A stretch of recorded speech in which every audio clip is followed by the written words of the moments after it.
Peschel, Here. Miller, Here. Allison Osby, Here. Herman, Here. Mugrower, Here. Krause, Here. Palmieri, Here. present 7. Councilmember Peschel, will you be able to lead us in the invocation? I'll do my best.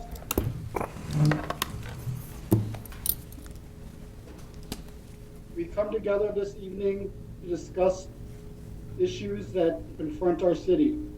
May we always seek the wisdom to do things that reflect our concern for the people whom we represent.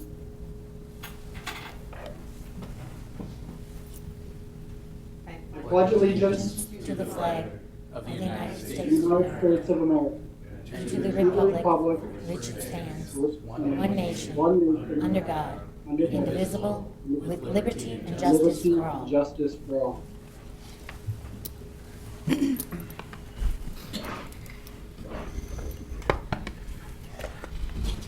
So for those of you watching, Councilmember Peschel is joining us virtually this evening. First, we have consent agenda items. Did we have any public comment that was sent in for consent agenda, Pam? No, we do not. All right, back to council for motion in a second. So moved. Second. Discussion? Councilmember Mugrower. Thank you, Madam Mayor. Just in regards to, I think just a comment on 20-149 and 20-150, and I don't know if Finance Director Van Gompel wants to comment as well, but these are, or Alan Davis, Mr. Davis from the Economic Development, regarding the Go EDC loan manual and fund manual updates. This is procedural for them. Their fund manuals hadn't been updated in about 4 years, and to get in line with some state requirements, they needed to do a little updating. Brought them to Long Range Finance. Finance had a chance to review the red line version, which was in council's packet tonight. But because we lacked a quorum at the December meeting, Madam Mayor, I finally remembered what happened in December. We lacked a quorum to take action on them. We weren't able to approve them in December. We haven't met since then. And with time, passing here every few weeks, we thought it was prudent to put them on tonight's agenda for us to review it and allow them to get an updated manual. It's important for them because I know they need to also have their board of directors approve it as well before they can fully implement the changes. Yes, Mr. Davis? These are largely at the city's request. They cover items regarding how much funding they can hold in their accounts before they return them back to the city, what kind of audit procedures they would need to follow, and what kind of reporting we want on a quarterly basis. So keeping the Go EDC and the city's funding going and make it transparent and understandable to everybody. Oh, so there will be quarterly reports that we'll receive? Yes. Okay. Thank you. That was my only thing on those. If council had any questions on it, I could try to answer if they had them, but it was pretty straightforward in terms of just some procedural changes for them. All right. Any other discussion for consent agenda items? Bob, did you have anything? Did not, thank you. Okay. Please take the roll. Peschel, Aye. Miller, Aye. Allison Osby, Aye. Herman, Aye. Mugrower, Aye. Krause, Aye. Palmieri, Aye. carried 7. Next, we have one new ordinance, and that's ordinance 20-152, amend various sections of the Chapter 30 zoning ordinance. Plan Commission recommends approval. And did we have any comments sent in for this item? No, we did not. All right, back to council for motion and a second. So moved. Second. Discussion? It's a first reading. Was there a request Oh. to waive? This is the first reading? Because it doesn't have an asterisk. Oh, Oh. I apologize. Okay, so we will not be taking action on this item. It is a first reading. All Sorry. right. Mr. Davis, would you like to just share some highlights of what the updates or the amendments are to the Chapter 30 zoning? An overview. I think there are numerous pages. Yes, we're bringing these forward because they're really inhibiting development, some projects that are in progress. So to highlight probably the biggest ones, the corporate business park, we haven't incorporated into our lighting and landscaping, and that's a new district we created last year. So we want to make sure we, when we review the development in the corporate business park there along Oshkosh Avenue, they're actually following the lighting and the landscaping requirements as well. We created a parking overlay district because there's numerous properties in the downtown, and the Plan Commission's had multiple workshops about this where they used to not require parking, but the new zoning code requires parking and they physically can't provide the parking. So we created an overlay district to allow them to not provide parking, and that's going to get 3 more projects going because they couldn't meet the parking requirements of today. And was that the one also too, I believe that as long as there was off-street parking available within like 1,000 feet? That's how we typically measure that, Okay. yes. And probably the last one to highlight is a cleanup of our shoreline code, in that DNR said we're holding up some project, or a project, and DNR said the code we have does not comply with their code, and we cannot be more stringent than DNR. So we're coming into conformance with DNR code, and that allows a lot to be built upon. All right. And I think this also had the allowance for the standing seam metal roof, some change or cleanup in that We thought we language. changed them all, but that was just one area that we missed when we changed that, so we're cleaning that little piece up, and people are interested in getting those types of roofs installed, so we wanted to remove that from the zoning code as well. All right. Could you just explain what type of roofs they're wanting to get installed? If I had a picture, it'd be worth 1,000 words, but people have probably seen the metal roofs around the country and the state. And there's certain requirements that we have, and we allow those types of roofs if they meet certain requirements. And we met the Plan Commission, and the council had already approved those new codes. This is just one line in a different section Okay. that we missed, that we didn't eliminate, that we needed to eliminate. Okay. All right, thank you so much. All right, and again, there's no action being taken on this tonight.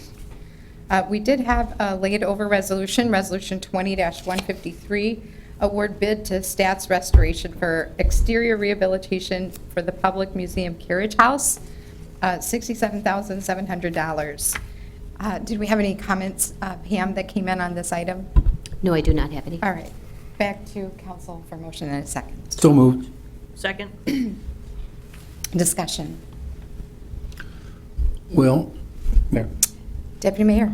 Thank you. We had asked Mr. Larson to come, give us a little better explanation to explain what this all entails. I noticed from the minutes to the museum the other day, there already was some water issues with the spring, so I imagine this needs to really move along. Well, just to be clear, the water issues are in the main museum and not in the carriage house. Okay. So this project was in the 2019 CIP. It was part of a bigger masonry project. The bids came in higher than what we had available.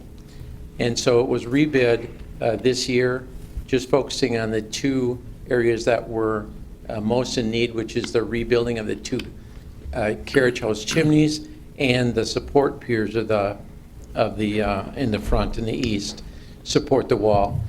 The bricks are very loose. The mortar has deteriorated. This project is really needed, and it would rebuild the chimneys more or less. Ideally, it would have been done when the roof was done last year. We had a new roof put on the carriage house, but bids came in too high, so now it's to rebuild the chimneys and the east piers. Did anybody have comments on this? Our buttons aren't working, so I need you to wave tonight. Yes, Councilmember Miller. Thank you, Mayor. The reason you're here, it's my fault, because I was being the ogre last week or 2 weeks ago and cutting back on all the budgets. So you've answered all of my questions already, and I apologize for making you show up to explain that. But it looked to me like it was landscaping, and I didn't think we needed to do landscaping at this point in time. So my apologies, number one, and I will be voting for this. It's fine, it's my job. Anyone else? Bob, did you have anything? All right. Please call the roll. Peschel. Aye. Miller. Aye. Allison Osby. Aye. Herman. Aye. Mugrower. Aye. Krause. Aye. Palmieri. Aye. Carried 7. Next, we have new resolutions. Resolution 20-154, amend special assessment policy to defer first installment of special assessments certified during calendar year 2020. Do we have any comments come in? No, we did not. All right. Back to council for motion in a second. So moved. Second. Discussion? Bob, did you have anything? Just checking in. I did not. How about the fam? Do they have comments? They're moving around. All right. Please take the roll. Peschel. Aye. Miller. Aye. Allison Osby. Aye. Herman. Aye. Mugrower. Aye. Krause. Aye. Palmieri. Aye. Carried 7. And next, we have Resolution 20-155, temporarily suspend certain provisions in relation to public utilities during the COVID-19 emergency. Any comments that we've received on that item? No, we did not. All right, back to council for motion in a second. So moved. Second. Discussion. Madam Mayor. Councilmember Mugrower. Yep, I was actually going to invite Finance Mr. Director Yes. Van Gompel on up. And maybe, and we should have asked a question on the last one, or should have had him maybe share on the last one too. So if you wouldn't mind piggybacking both. In a nutshell, how are we helping people?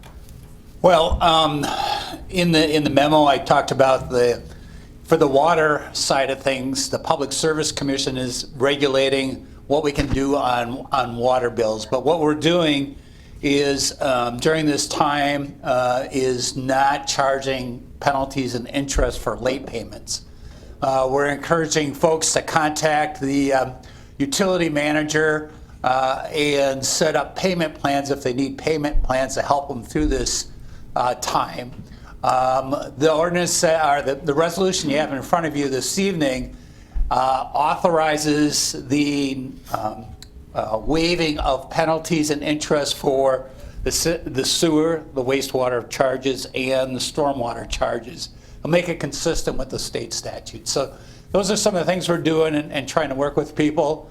Again, for payments on utility bills, we're asking people to use either electronic payments or drop them off at the drop box at this time. Anyone else? I just had a question then too, and just to clarify back on 20-154, sorry to leapfrog here. Those special assessments, that deferral, that was for work that was done in 2019, right? Certified in 2020. Yeah, there's usually like a one-year process from when the project's completed to when we put them on the rolls. And what we're going to do is not do that this year for the projects that were wrapped up late last year or very early this year, but mostly late last year. And we'll just hold off one more year, and we won't put those and certify those until next year.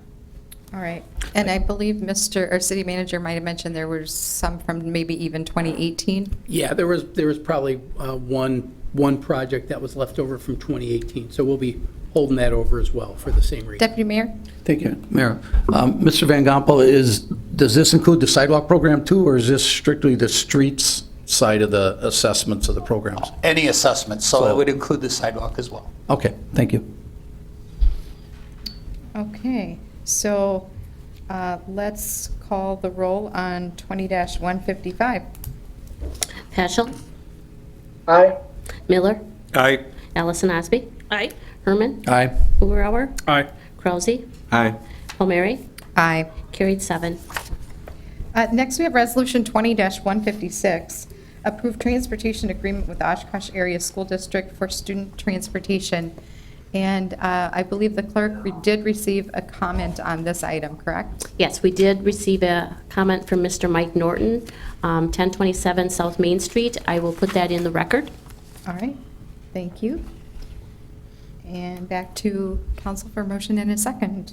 So moved. So moved. Discussion? Deputy Mayor Herman. Thank you, Mayor. is Mr., there he is, Mr. Collins? He seconded, Pam. Got it. Thank you. Thank you. Mr. Collins, when this whole issue came up about a year and a half ago, there was a group called Esther that brought a study forward. And that study was discussing about, what, 10% of the students that lived within a mile, 2 miles of the schools were having issues getting to school, correct? And they presented some facts with that these students are missing school and that possibly getting them on the public transportation or the school bus or GO Transit would get them to school where their parents could not provide the transportation, right? So it's for this small group, not a citywide group, private schools, et cetera, correct? Yeah, that's what their initial report was, that they made a tie to truancy with the ability for the students to get to school. Okay. And then when they presented that proposal or their findings to the school district, did the school district approach the city of Oshkosh to look at filling the gap for the transportation for this need? No. So the school district never approached the city of Oshkosh to come forward to try to fund this program? No, they didn't. Okay, so then where did it go from there then? If the school district didn't seem to think there was a need for this program, how did it get to where it is today then? Basically from the group that you referred to, Esther, which is a social justice group, brought this issue forward. They started by talking to our department, and then they did bring it up at a school board meeting, I believe, in their very beginning. However, then they took the issue to the council, as you probably recall, and they've been kind of pushing that through the council ever since that point, as far as what they were looking to do, which was to offer the free fares to the K through 12 students. Okay, and so Esther was only concerned about that small group of kids that could not get to school for one reason or another, whether it was the lack of transportation from parents, weather-related, things like that. It didn't have anything to do with the school-wide district having every student 365 days a year that the bus runs. They don't run 365 days a year. Obviously, there's holidays and other times. But so that wasn't really designed to be a program that allowed these kids to be on the bus all the time. I can't speak for Esther, but I know that they did advocate for that, to have students be available to ride for free year-round. However, they did start with initial report that focused on truancy. I can't speak for where they went from there or why they went the way they did. Okay, all right. When did the private schools come into play in this picture? If I somebody think could the answer. city manager can. I had initial discussions with Superintendent Cartwright after we sent them the initial draft. And Superintendent Cartwright believes that the way that certain statutes are worded, and we didn't look at those, confirm or deny them, they felt that they had to provide this service if they were entering into a contract with the city. They had to offer it to students in private schools as well. I responded that that was not council's initial intent when they gave me the direction, and so we worked on a formula to add the private school students, and that's why there's an extra $3,500 added to the contract.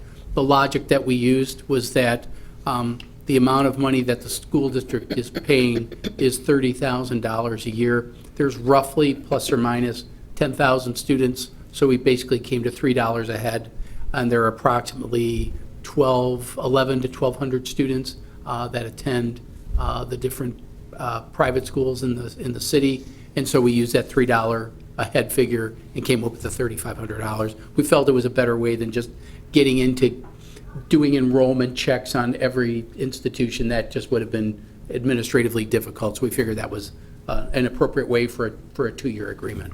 Okay, so the city is then basically funding not only public schools, but Trinity Lutheran, St. Mary's, or not St. Mary's, St. Martin's, Grace Lutheran, and all the parochial schools within the city, along with students that live in the towns of Black Wolf, the towns of Nakaimai, the towns of Algoma, and the town of Oshkosh, with no funding from any of those sources other than the city and the school district, and I believe we have some private dollars. We're the only municipality participating in the program. Okay. Do we know why it was never brought up, Mr. Collins, to the Transit Authority Board for discussion? We've been discussing it, throughout probably, gosh, Hester brought this up, I want to say probably they started this maybe 3-4 years ago.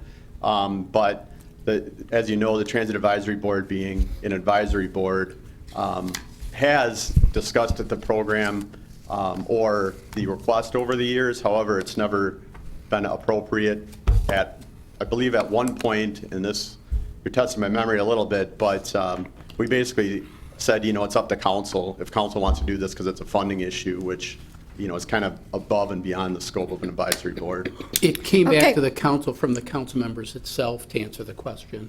Okay. I think If I Councilmember may put a point of clarification, Mr. Collins, do you remember you and I and Nick Mousson having a conversation down in the lobby of this building about that report being included in the TDP, which the Transit Advisory Board did review? Yeah, yep, I do remember that. So they did have that option? Yep. Okay, just wanted to be That's all the clear. questions I have right now. Mayor, so if anybody else has any, I'll reserve until. Mayor. Councilmember Krause. So the cost of including the private schools was $3,500 added on. Yeah, we So just that's added not that. being paid by the city, that's through private fundraising.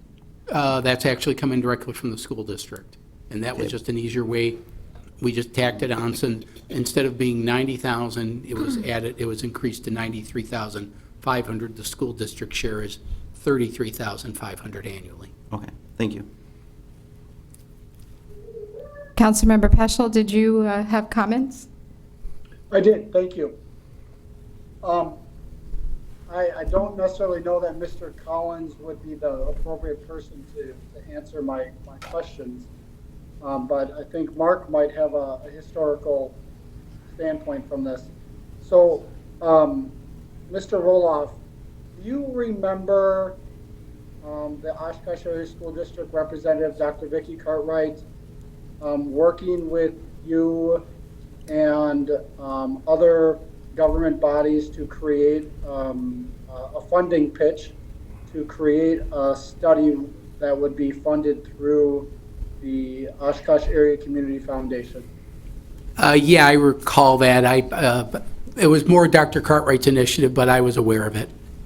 So would we understand that to be an initiative driven by the Oshkosh Area School District then? I would say that initiative was definitely initiated by the Oshkosh Area School District. Okay. I guess I just want to make a comment of the sense that the Oshkosh Area School District hasn't come to the table on this, which has not been the case. I think we found that in a change of leadership, that the new leadership in Dr. Vicki Cartwright was definitely interested in exploring this model when she came on as the new superintendent. So, and I would say that once these discussions heated up, the district and the city met regularly to work this out. So, has it changed from when it was initially talked about 2.5 years ago? Yes. But that was driven between conversations with the city of Oshkosh and the Oshkosh Area School District. So those are just my comments on that. And at the same time, the district did take the initiative to say, we're going to own up to that $3,500 that covers all the private school students for that. So that was an unknown at the time, and they said that it was appropriate that they took it on. So. And I just, I recall too, almost every council member in this room, except for maybe perhaps Councilmember Miller, we've had at least 2 joint sessions with the Oshkosh Area School District, and one in which the prior superintendent, Stan Mack, had addressed this and had indicated that there would be a program, and then there was the transition with the new superintendent. So there were at least 2 where we had joint meetings, and this was discussed with the school district, and they were inclined to go forward with this. I would agree that there were some things that were changed. Councilmember Allison Osby, were you motioning to me? I'm sorry. Oh, I think both Mr. Mugarauer and Okay. I were. I'll defer. Did you want to go first? Nope, Mr. you go right ahead. Okay. So the only thing that I seen, I think everything that's in the agreement between the school district and us, I think certainly is what we talked about and agreed upon at, our council meeting when it was approved. The only thing that I noticed, which was that we, the city, through ridership, will be tracking ridership. But I know that we had talked about, not only at our meeting, but watching the school board meetings, they had talked about it at the school board level, was that a lot of this was that we were doing this for a period of time so that the school district could collect data. But I noticed in the agreement, there's nothing in there asking the school district to share their information. So whenever we're done here, I would like to make an amendment to the agreement that perhaps the school district does tracks a measurement like attendance, so that we can add that with our ridership, so that we're working in coordination for shared data. Councilmember Mugarauer. Thank you, Madam Mayor. I want to thank Councilmember Allison Osby for bringing that up, because she's absolutely right. That was some stuff we had, some information that is important in this context, in this conversation, in terms of, whether the school district themselves wants to continue the program after 2 years, or whether there's other partners that want to be a part of it to continue it. Some sort of metrics is going to be required to make sure that, it has been a good investment for themselves as well as the community. So I would fully support that amendment if she brings that up. But 2 parts. One, I want to thank City Manager Roloff for working diligently on getting this agreement put together, for negotiating this on our behalf at our direction. Even though I know he's not wasn't a huge supporter of doing so. He noticed it in his memo to us. He had concerns, but I think he did a fantastic job mitigating our risk as much as possible, and put together a fair agreement for us and the school district and the community in general. So thank you for your work on that. And I guess to maybe answer 1 or 2 of Councilmember Herman's questions, I think you had a question or 2 on just kind of how we got to this point, or where it went from point A to point Z, and I think that would probably be me. Pretty point blank on that one. The school district didn't advance it that much. Esther didn't. Esther was still pushing it, but Councilmember Peschel and I had some discussions, and it was something that I was interested in, and it's council's prerogative to, at times, put something on the floor for us to discuss in terms of bettering the community. To Mr. Norton's statement and question regarding, why didn't this go through transit advisory? It's a fair question, but I think Mr. Collins touched on it. They advise us, and if the council is choosing to advance something from the beginning, it's council's prerogative to choose to ask them for guidance or input or not. And in this case, council had ample time to discuss it and talk about the issues themselves, and because it is a budget concern more than anything, I didn't feel it was appropriate, or I didn't feel that it was needed. I shouldn't say appropriate, that's a poor choice of words, but I didn't feel it was needed to ask for their input on the budget concerns of the resolution or of the agreement. So just wanted to try to answer those. I know you're kind of directing them at Mr. Collins, but I wanted to have a chance to answer them because I think that they're maybe more appropriate for me. So that's all I have, Madam Mayor. Thank you. Councilmember Allison Osby, Deputy Mayor. I'll wait. If she's going to do an amendment, I'll wait till after that. Okay. I would, Madam Mayor, like to make a motion to make an amendment to the contract to ask the Oshkosh Area School District to provide information that they're gathering that would be subject to attendance, but not limited to that, so that we may share information back and forth in the interest of data collection and to Mr. Mugarauer's point of being able to make a better educated decision 2 years from now, both for the city, other partners, and the school district. So I'm assuming that would be aggregated and privacy would be maintained in that. Yeah, of course. So do we have a second? Second. Discussion?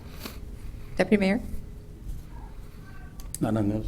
Go ahead. Councilmember Peschel? Sure. So, I didn't hear the full motion, so that's one thing.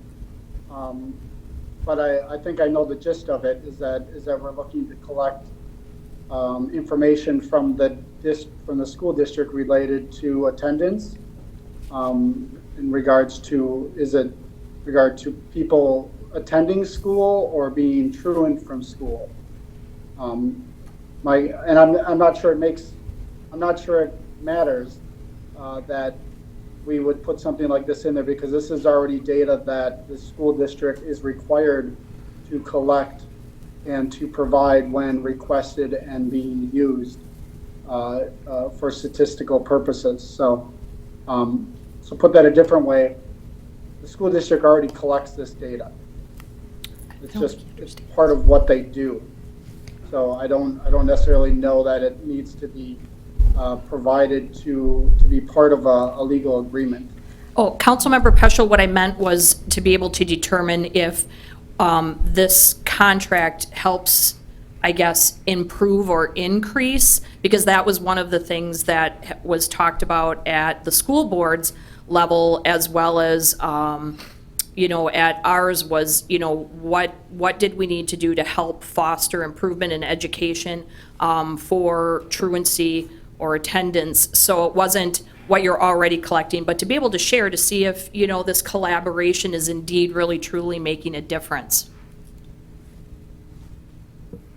So it's just in the spirit of collaboration and sharing. Again, I think this is still information that that can be geared towards and collected in the most natural way that's already being done. So, Councilmember Miller? Oh, I'm sorry. Councilmember Peschel, were you done? yes, I'm done. Thank you. Okay. Councilmember Miller? Thank you, Mayor. Bob, I think where Deb is going with this is I think we want to benchmark this program to make sure it's successful and we're not throwing money away. I think, is that the gist of this? I mean. Yeah, and I think sharing data, I think, is important in order to make this a good partnership. Absolutely, because, and I think Mr. Roloff and I think Mr. Collins would agree, they don't necessarily disagree with this program. I think they disagree with the city being part of the funding mechanism. Is that accurate? Well, I think the question that Councilmember Allison Osby's raising is something that I did talk to Superintendent Cartwright, and she's willing to provide that information. I think Mr. Peschel talked about that information they already provide. They're required to do truancy reports to the state anyway, so they said they could share that data rather easily. I think it was just a matter of, she asked that it not be included because she didn't want to have to bring it back to her board, but it's certainly something she said she was willing to do. So, and I think that's what Mr. Peschel was referring to, that they're already collecting a lot of this data. Did I So answer are your question? are we clear that the amendment is asking us to include some kind of success or some kind of measure that indicates what impact us having this agreement had on attendance or truancy and those kind of things? Is that accurate? Yes, and obviously, too, if there's maybe perhaps some things that we've never thought of that is making a difference, it would be great to know that as well. Oh, certainly. Mhm. City Manager, did you have something else? No, just that. Councilmember Miller, did you have? I think it's important to have data. I think more importantly, future councils could use that data to make better decisions down the road than the information that we currently have. So I would agree with everybody. I don't want to get caught up in the minutia. I think everybody's goal here is to provide kids reasonable busing, but we also want to make sure that this is doing its job. So I guess I just have a question, Mr. Roloff. So this sounds like more of an administrative follow-up that could just be requested because it's already been discussed. Does it necessarily need to be? Or maybe city attorney could even speak to that. Does it need to be in the agreement since that data is already collected and available per request?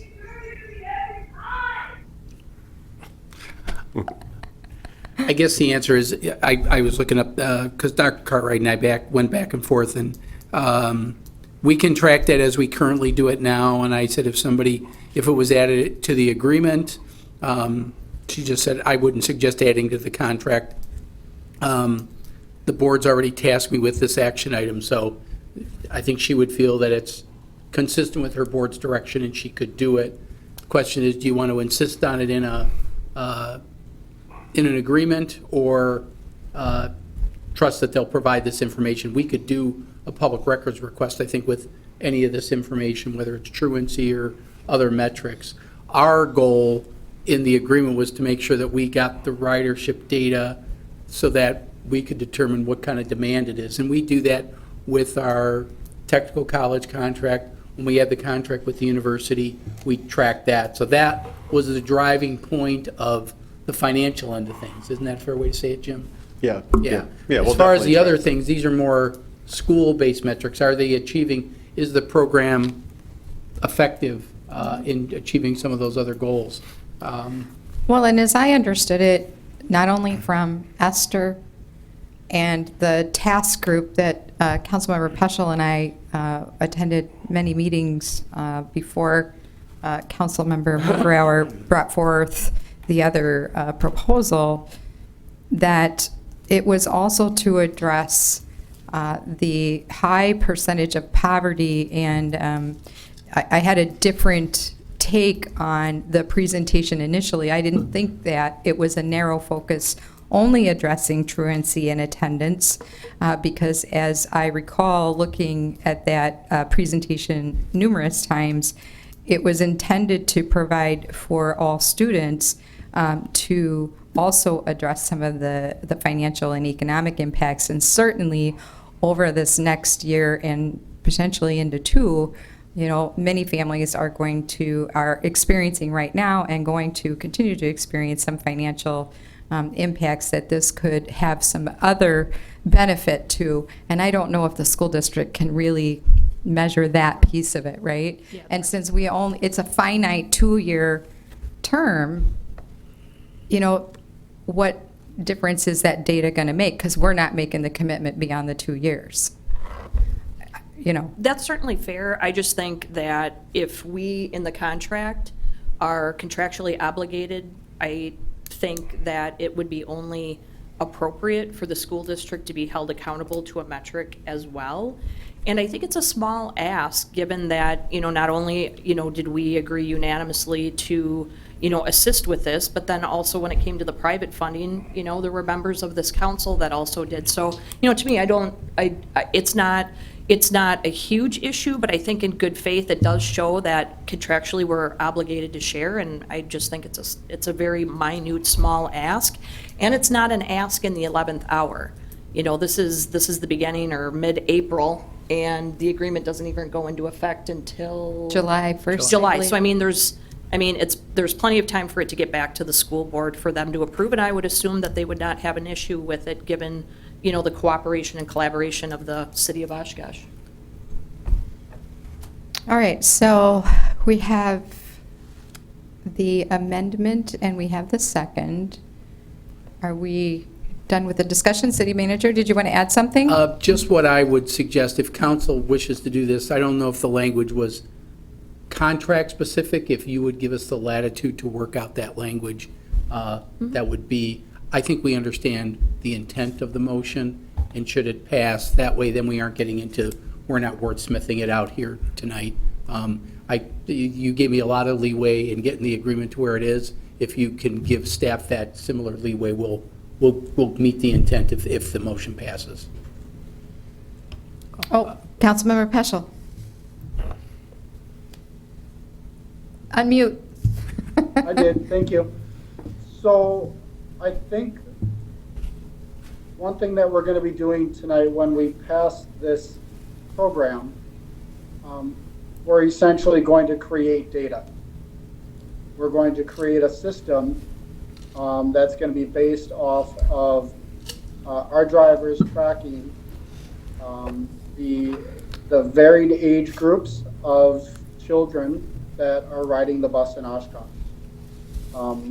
That is information that we did not have before.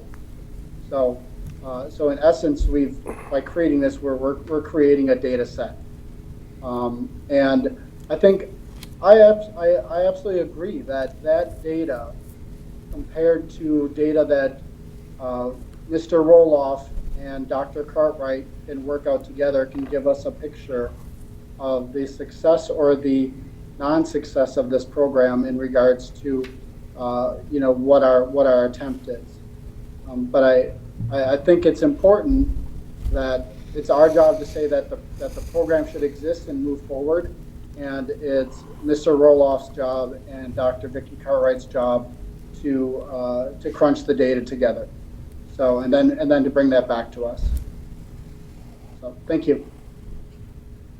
All right, are we ready to vote on the amendment? All right, please call the roll. Peschel. No. Miller. Aye. Allison Osby. Aye. Herman? Aye. Mugrower. Aye. Krause. Aye. Palmieri. Aye. Carried 6-1. All right, now back to the resolution as amended. Oh, Deputy Mayor. Thank you. I have a question for the city attorney. By law, a council member cannot vote on an ordinance or resolution that has an economic impact to them. Not correct. It depends on the specific situation. If it's about you personally, I'll be happy to talk to you. If it's about a different council member, that's up to that council member to talk to me about or to make their own decision. Okay, thank you. I got a couple comments. I'm going to vote no. For personal reasons, I struggle with the fact that we've gone way outside of what the initial report was showing. I have some concerns that there's conflict of interest. I have some concerns that it's year-round. It was never intended to be year-round. I have some concerns that students from outside the city of Oshkosh taxpayers have to help pay for. Even though the school district is picking up the parochial school, there are still students that go to the Oshkosh schools that live in the townships, and townships are not helping subsidize this. I do think there's an economic impact to certain aspects to this program. I don't have any students in the Oshkosh School District. I know several other council members don't either. But yet, I have to pay to get on the bus in these tough economic times with the COVID-19. We have seniors that are on fixed incomes that still have to pay. We have people with disabilities that have to either get on the bus and pay or go through cabulance. We're not waiving their fees. If a parent feels that their kindergarten kid can't ride the bus by themselves, the student gets on the bus free, but the parent has to pay, or the grandparent has to pay. So I think there's a lot of flaws in this agreement that we haven't even talked about. I want all the students to get to school. That is true. But I think we're enabling a lot of parents, unfortunately, that would just say, hop on the bus, it's free, and I'm going to work, and I won't take you to school, or I won't pick you up. And I don't think it should be for school only. I don't think students should be able to get on the bus from any of the schools and go to the YMCA, unless it's maybe an after-school educational program, or to the Boys and Girls Club, or downtown shopping, or wherever they want to go, because they can now go free, and they don't have to worry about mom and dad taking them, because they can just hop on the bus. So I do have some concerns that way, that we're just opening up Pandora's box. And yes, I know it's only 2 years.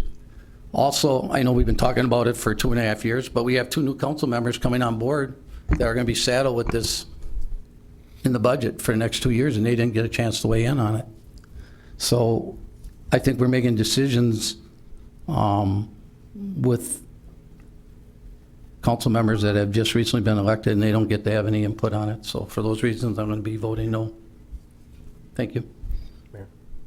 Councilmember Miller. Thank you, Mayor. While I agree with the most of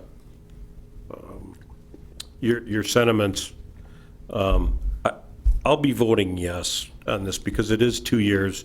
We've been talking about it for 2 years. The school district has a much more equitable way of funding this after the 2-year period than the city does. Steve, that's why I agree with you, but in the interest of moving this thing forward and in the interest of the kids, for this 2-year period, I think we can suck it up to get this program off the ground, and I think we can hand the ball off to the school district after 2 years. So I will be voting yes for this. Thank you, Mayor. Anyone else? All right, please. Oh, Councilmember Peschel, are you there? Yeah, I'm here. Go ahead. Attorney Lawrenson made a statement in response to Mr. Herman's question. I could not hear her response, so I would like her to repeat what her response was to his question again. I said if there is a question about an ethics issue, it's personal to whichever council member would have that ethics issue. All right, and define ethics issue. If you could, Attorney Lawrenson. It was not my issue, so I didn't define it. It was. Deputy Mayor Herman, did you want to be specific with Councilmember Peschel? It wasn't per se, Mr. Peschel, a ethics issue, it was an economic issue. Okay, in the sense that a council member might benefit from this? Yes, you would. If you have children in the school district, and now you don't have to pay for busing because they can get on the bus. Well, in a broad sense, the program benefits every student within the Oshkosh area student. So your ethics issue would also be to Mr. Mugarauer as well. Could be to other council members' grandkids or children that operate within the district as well. So I think in the sense that if only the school that my kids attended only benefited from this program, yeah, I think I would say that would be an ethical issue. But in the sense that this program will benefit every single student in the Oshkosh Area School District, there is not an ethical or moral or economic benefit to me for this. So I will be voting in support of this today.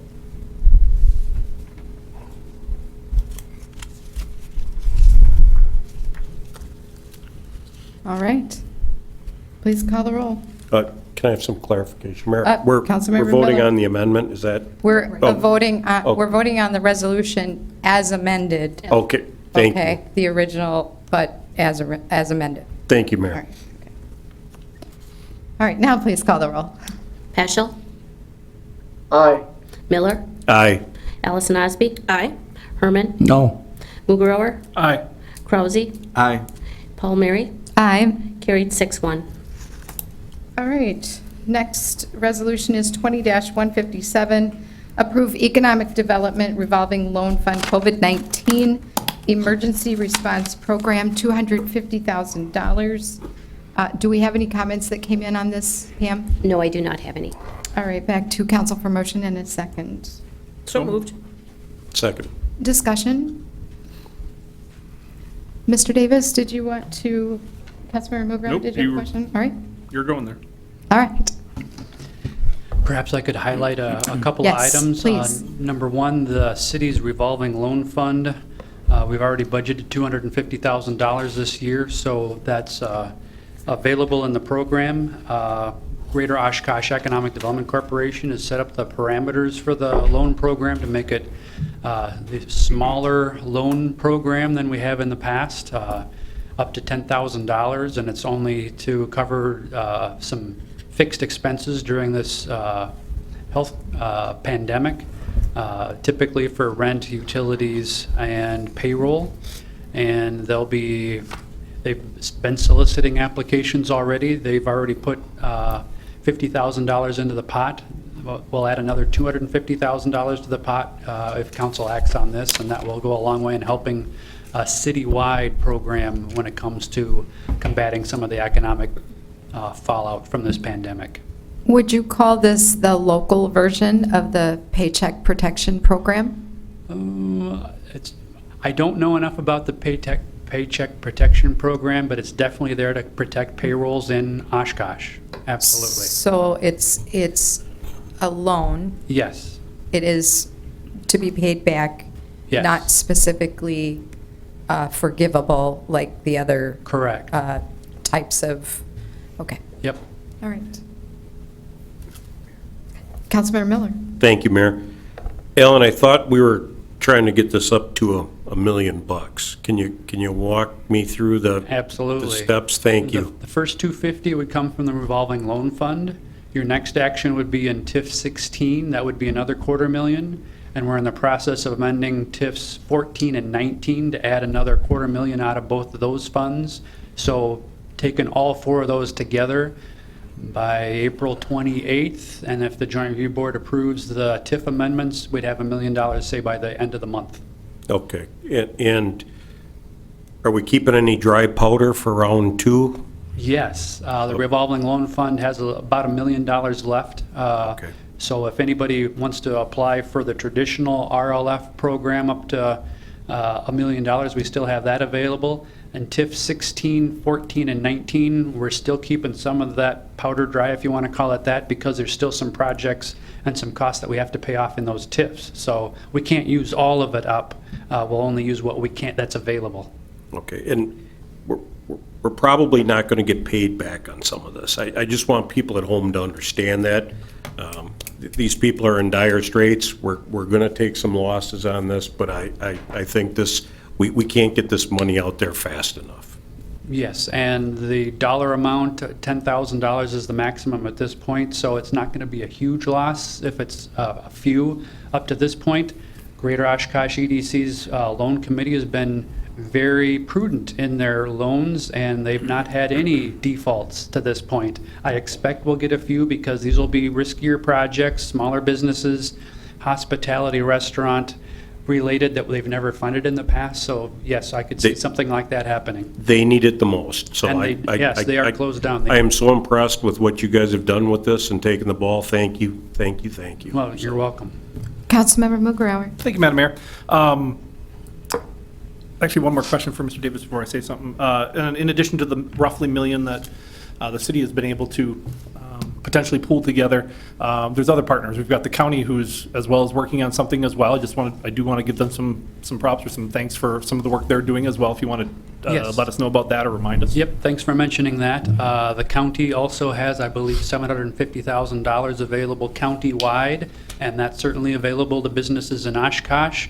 So if you factor in about 40% going to Oshkosh, another $300,000 would be available to Oshkosh businesses. The rest of it, Neenah, Menasha, and the rest of the towns and cities and villages in Winnebago County. Certainly, Winnebago County is working with Greater Oshkosh EDC and the local chamber and Oshkosh Chamber, and I believe the Fox Cities partnership up there for Neenah, Menasha area. So yes, they've stepped up with county funds of their IDB funds. And even though that $300,000 is essentially the 40%, any other business outside of the city in the greater Oshkosh area would be eligible to tap into the $450,000 that will be remaining for the remainder of the county. So there'll be other resources, and we'll identify what program would work best depending on which client it is. Because, for example, the next one is the 100 block. If you're within a half mile of the downtown, that's where we're going to direct you to that one, just because it makes more sense. So we're going to piece all these together to maximize it. Kind of a tapestry quilt that's going to be strong through those multiple pieces joined together, right? All right. Good Councilmember Mugrower. Thank you. But no, so I wanted to say thank you to all the partners, staff leading the way on this, anybody else who's had a hand in this as well. Not every community is in a situation where they can try to help out their business community. And this isn't just helping the business community. This is helping the workers. It's helping everyone try to come through this in as good of a situation as possible. Mr. Miller's right, along with Mr. Davis. GoEDC has had a perfect track record up to this point. They are the perfect conduit to administer this. The process they use is outstanding. But you're right. There may be there may be a few that they may no longer have a perfect track record. I'm okay with that. I hope it's not too much, but we're investing in our own community in this case and hoping that we can all come out a little bit better. So, Councilmember Miller. Thank you, Mayor. Matt, you said it 10 times better than I could, but Mr. Olaf, I hate calling you Mr. Olaf. It's my last meeting, so I thought I'd be official. But Mark, is this a good time to segue into some of our conversations about eliminating liquor license fees and fees altogether, gambling fees, or because as small business would accuse us, we fee them to death. So I was going to provide when we get to the COVID update, because there are Perfect. other things I think we need to take a look at. Yep. Okay. The mayor had mentioned one to me just yesterday. I mean, I think we have to be open. We're going to take a financial hit, just like our businesses. So it's kind of minimizing the risk for everybody by doing this. And I think that's something we have to take a look at. not trying to steal anybody's thunder. I'll shut up and let you talk about it later. Let's keep on track And I'll here. keep that one, the mayor's in mind. Yeah, you might have to jog my memory because I have multiple notes on that. Chief's Okay. here, fire chief's here for a reason. Yes, that's right. There's your tip. There you go. All right, and so we are on 20-157. Do we have any further comment or discussion? Councilmember Peschel, did you have anything on that item? Unmute. No, thank you. All right. Ms. Mayor? Councilmember Allison Osby. Just a quick comment. I did get a call from an employer that obviously furloughed a significant number of employees in our city.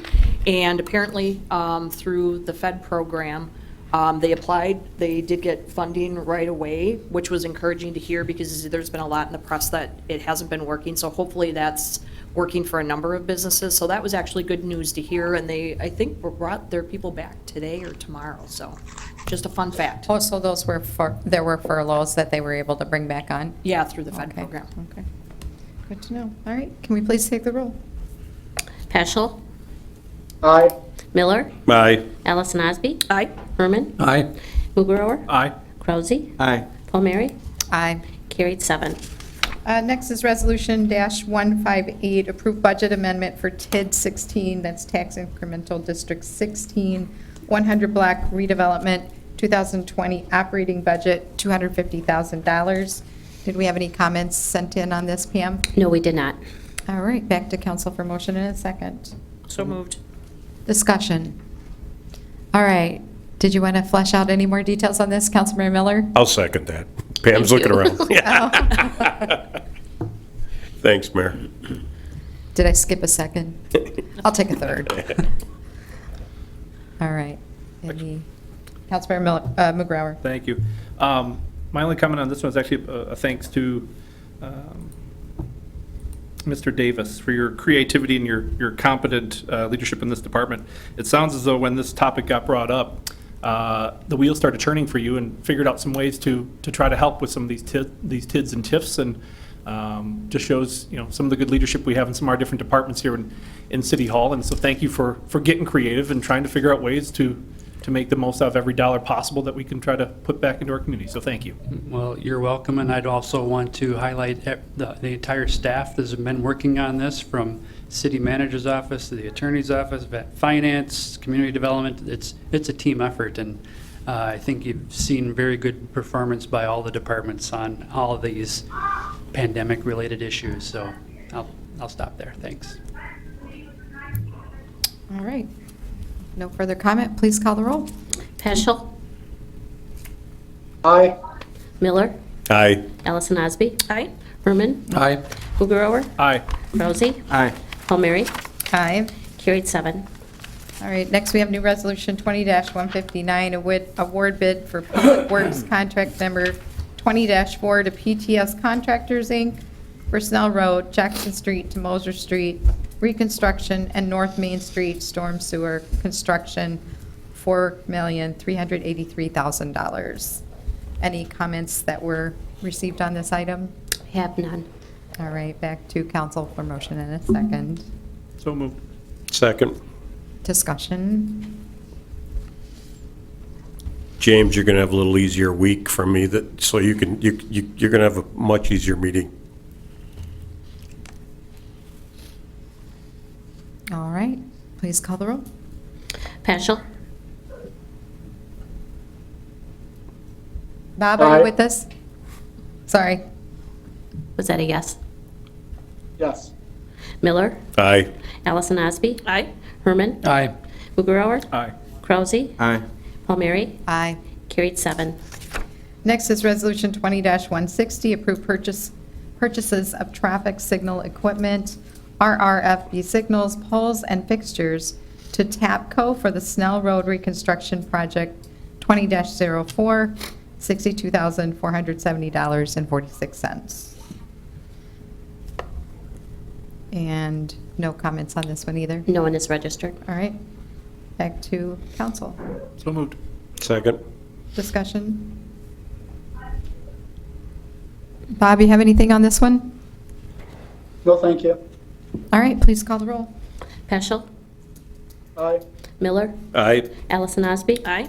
Herman. Aye. Mugrower. Aye. Rousey. Aye. Palmieri. Aye. Carried 7. Resolution 20-161, approve amendment to professional services agreement for West 28th Avenue Pump Station Design, Jacobs Engineering Group, $20,660. Any item, or any comments on this one? No one registered. Council for motion and a second. So moved. Second. Discussion? Please call the roll. Peschel. Aye. Miller. Aye. Allison Osby. Aye. Herman. Aye. Mugrower. Aye. Rousey. Aye. Palmieri. Aye. Carried 7. Resolution 20-162, approve amendment to agreement for flow monitoring collection services for 2020 ADS Environmental Services, Inc., $59,985. No comments on this one? No one. All right, back to council. So moved. Second. Discussion? Please call the roll. Peschel. Aye. Miller. Aye. Allison Osby. Aye. Herman. Aye. Mugrower. Aye. Rousey. Aye. Palmieri. Aye. Carried 7. Next is approve change order number 1, resolution 20-163 for Public Works Contract 1901 West Waukah Avenue, Gallops, Merritt's Creek Crossing Reconstruction. Highway Landscapers, Inc., $21,365.16. Do we have any comments, Pam? No, we do not. Council for motion in a second. So moved. Second. Discussion. James.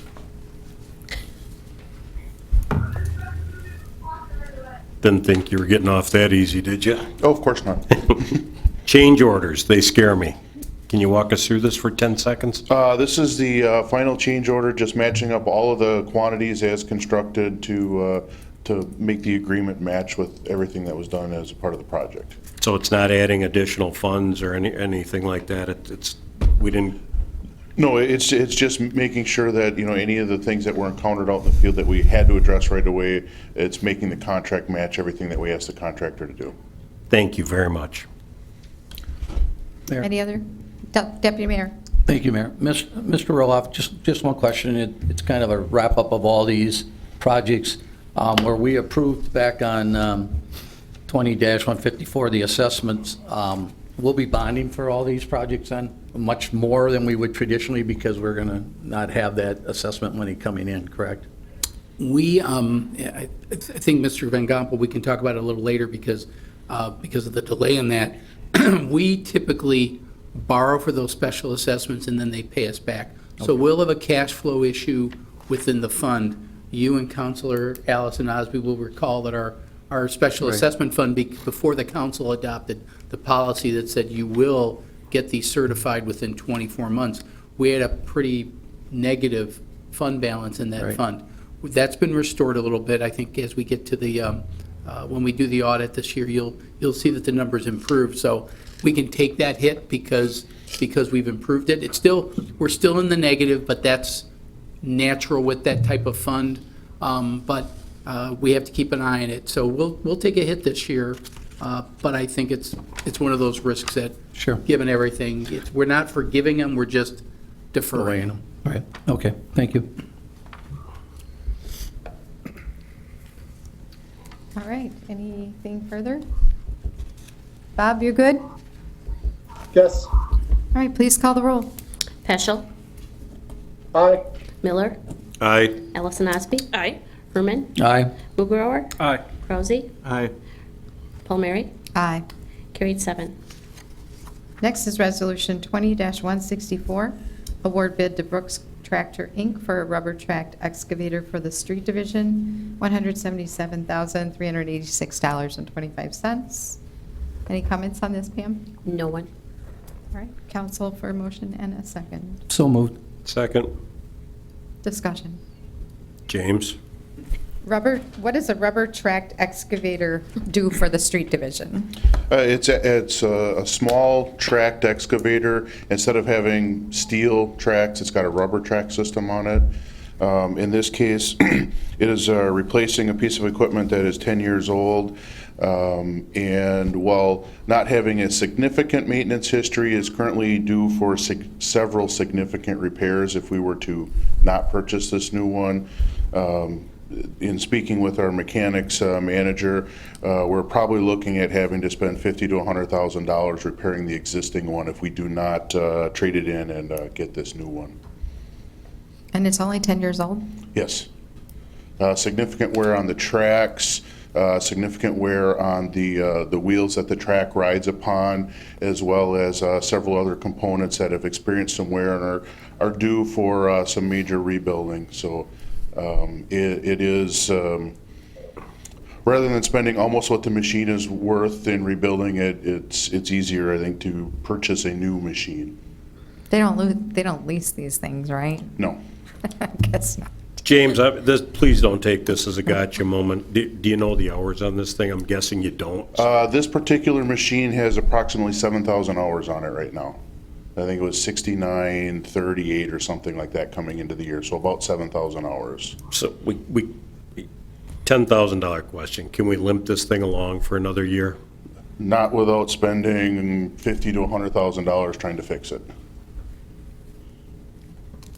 Councilmember Krause?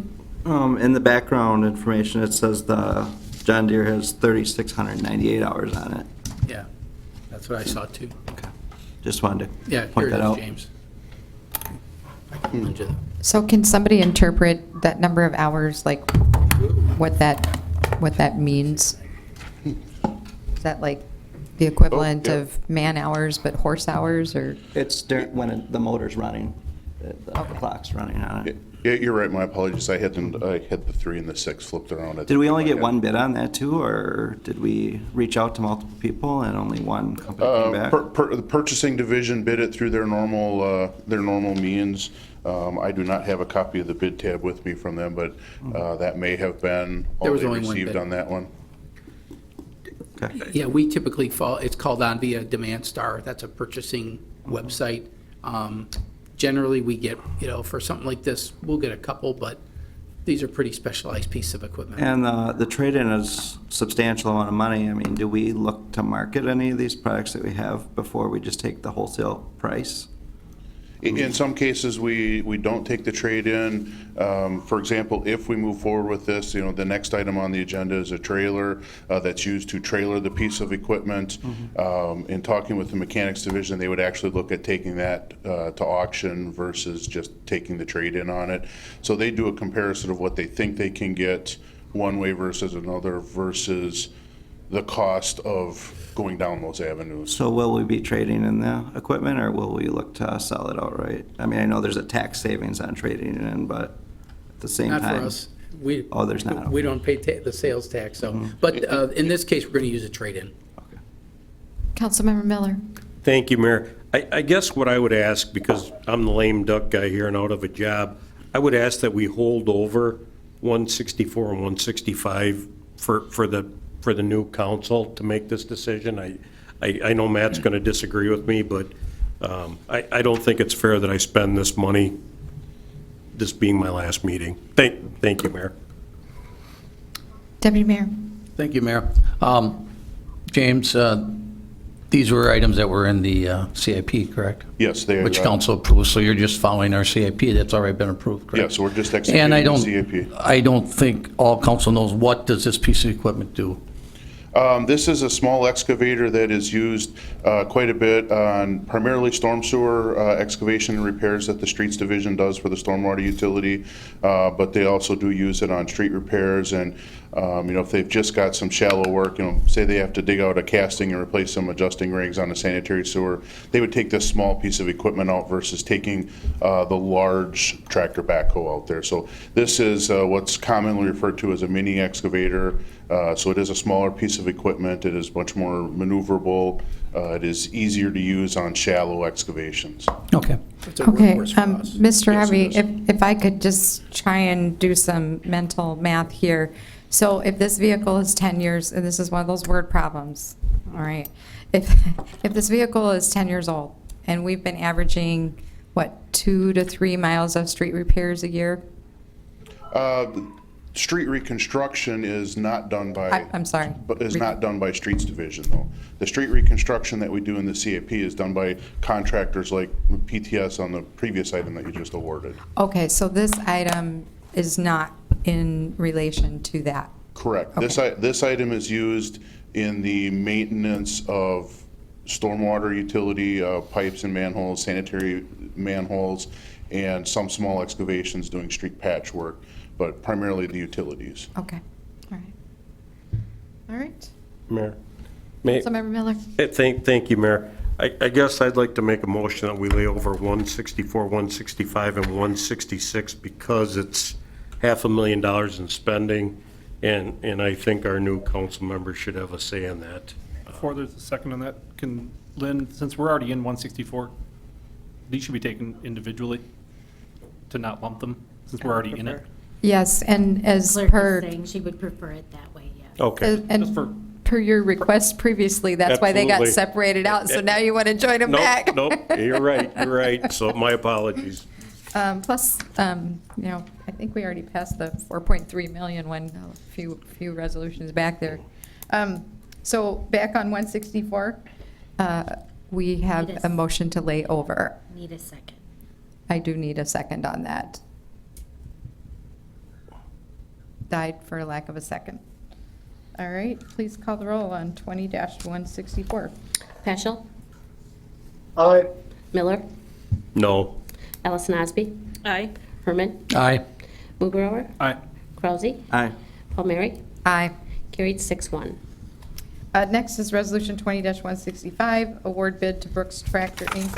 for a 20-ton equipment trailer for the Street Division, $21,500. Any comments that came in on this item? No. All right, council for a motion and a second. So moved. Second. Discussion. No discussion, please call the roll. Peschel, Aye. Miller, No. Allison Osby, Aye. Herman, Aye. Mugrower, Aye. Krause, Aye. Palmieri, Aye.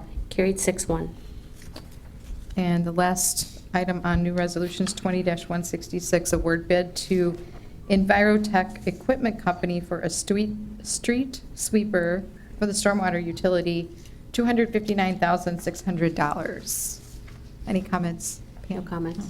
Back to council for motion in a second. So moved. Second. Discussion. James? Yes? Trust me, I'm not trying to be a pain. Hours, I mean, is this something we can hold off on a year on? Given the amount of work with this one, I think that would be very difficult. This has been seeing some rather significant maintenance costs. In addition to that, the cab, where the driver sits, that is no longer in production, and getting parts for it has become extremely difficult. The unit itself has just under 67,000 miles on it. It's starting to experience electrical issues as well as a lot of wear and tear on the hopper and other components. So and with not being able to get some components that we may need to repair this vehicle, as well as some of the significant repairs that it may need given the wear and tear, I do believe we would be extremely challenged to keep it on the road if we delayed. Councilmember Mukarowar. Thanks. Thank you, Madam Mayor. Actually, I do have a quick question for you. I'm pretty sure I know the answer, but I don't know if everybody else here does or the people at home. Why is it getting billed under stormwater utility instead of the streets division? Because the street sweepers are a pollution control device, not a street maintenance device. So the street sweepers go through and sweep up dirt, debris, and other things that accumulate in the gutter. The city is under a permit through the DNR under the Federal Clean Water Act to remove pollution such as that from our discharge to our local water bodies. Here in the city of Oshkosh, that permit is managed through the stormwater utility. So that is why a purchase like this is made through the stormwater utility, because they are the ones collecting the revenue to manage that pollution, and that's what this device is for. Thank you, sir.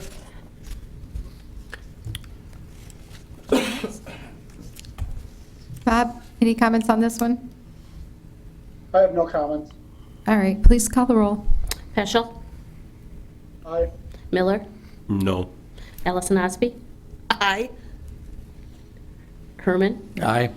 Mugrower, Aye. Krause, Aye. Palmieri, Aye. carried 6-1. All right, next we have council discussion and direction to city manager and future agenda items. I guess the first one is the carryover of the 2019 budget surplus. City manager? The reason this is under, the discussion in future agenda items, we gave you a one-page summary in our agenda packet tonight.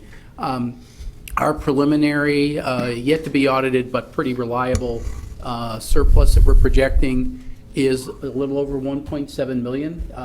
That's pretty close to what we had said we were going to have. Russ, you might as well just come up to the mic anyway.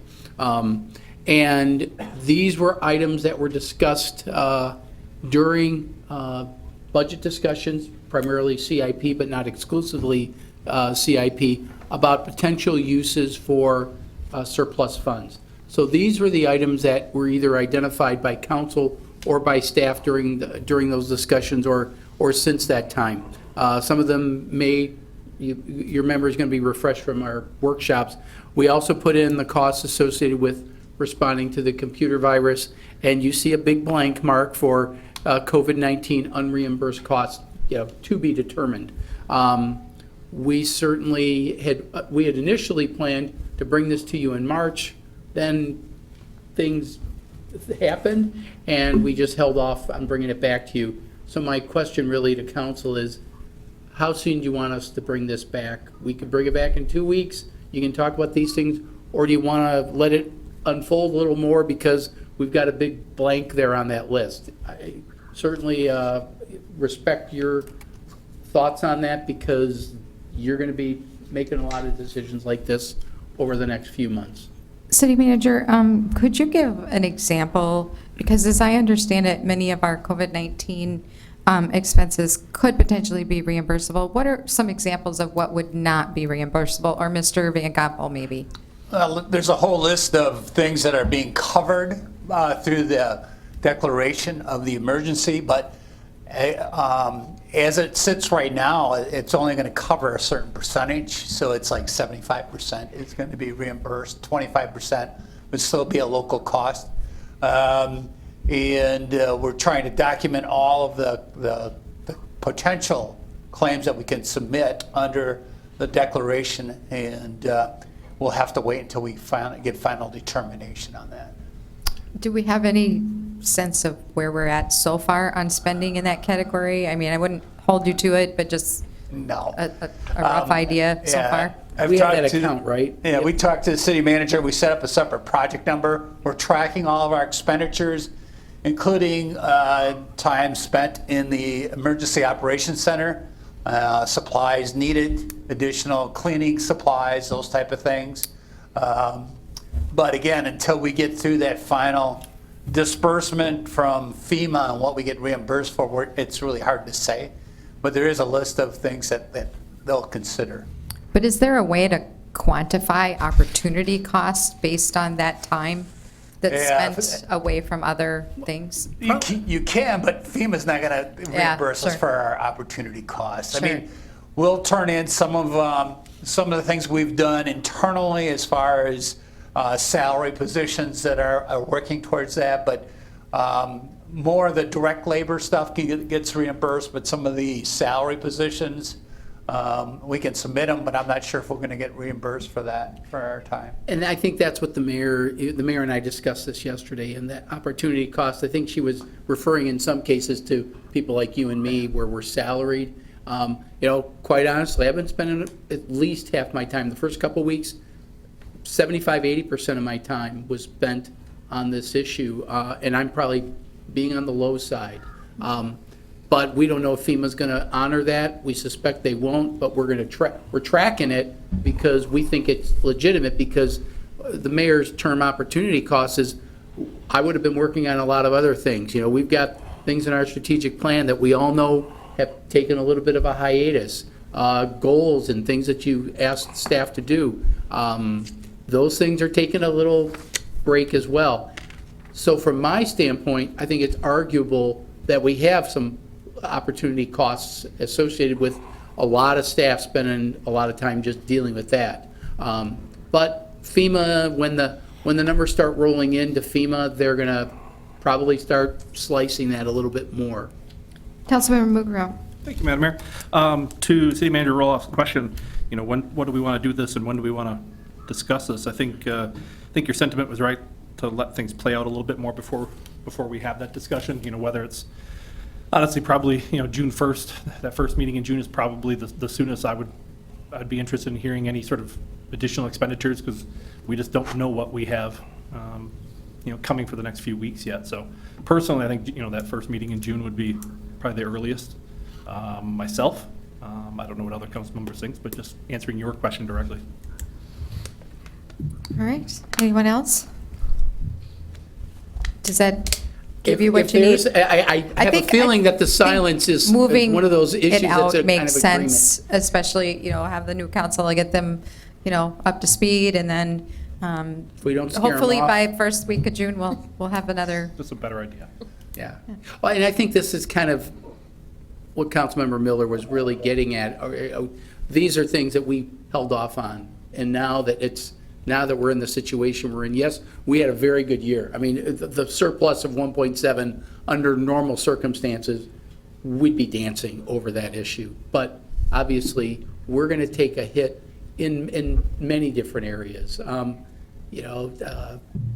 Fines and forfeitures, tickets and things like that. We're not pulling people over as much as we normally would. Why? Because they're not driving. And Allstate's not giving us a break? Insurance companies are giving some people breaks. I'm not going to do a commercial for any of them, but the reality is there's less traffic, so there's going to be less traffic tickets.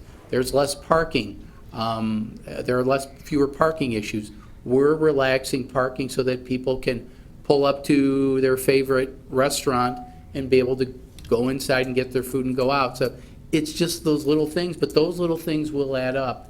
And I certainly understand that, and I think that's probably the crux of what the hesitancy that council's had with struggling with these ones that, you know, from staff standpoint, the things you approved tonight, we considered them routine. They were bid awards. You agonized over these ones during the budget season. These ones that are on this list, you said, bring it back to us later, Mark, and that's what we're doing now. And so I take it that Councilmember Mugrauer's statement is kind of a universal agreement. Yeah, ditto type of thing. So we can certainly bring it back the first meeting in June and kind of play it at that point, see where we're at. I hope we're at a point where we can have that discussion. Also as well. I couldn't agree with Matt more. All right. Very good. Thank you, Madam Mayor. And our next item is regarding remote participation by all council and staff for future council meetings during the emergency. And I might add that we did pass an ordinance at our last meeting allowing council to participate virtually. Councilmember Peschel, how's the experience been for you so far? It's been good. There are challenges in being able to hear what's being said at certain times. So, like, for instance, what Councilmember Mugrauer just said, I got bits and pieces of it, but I could put together what his points were, but I couldn't hear it as a fluid statement. Bob, get a headset. That's probably a good piece of advice. Mayor.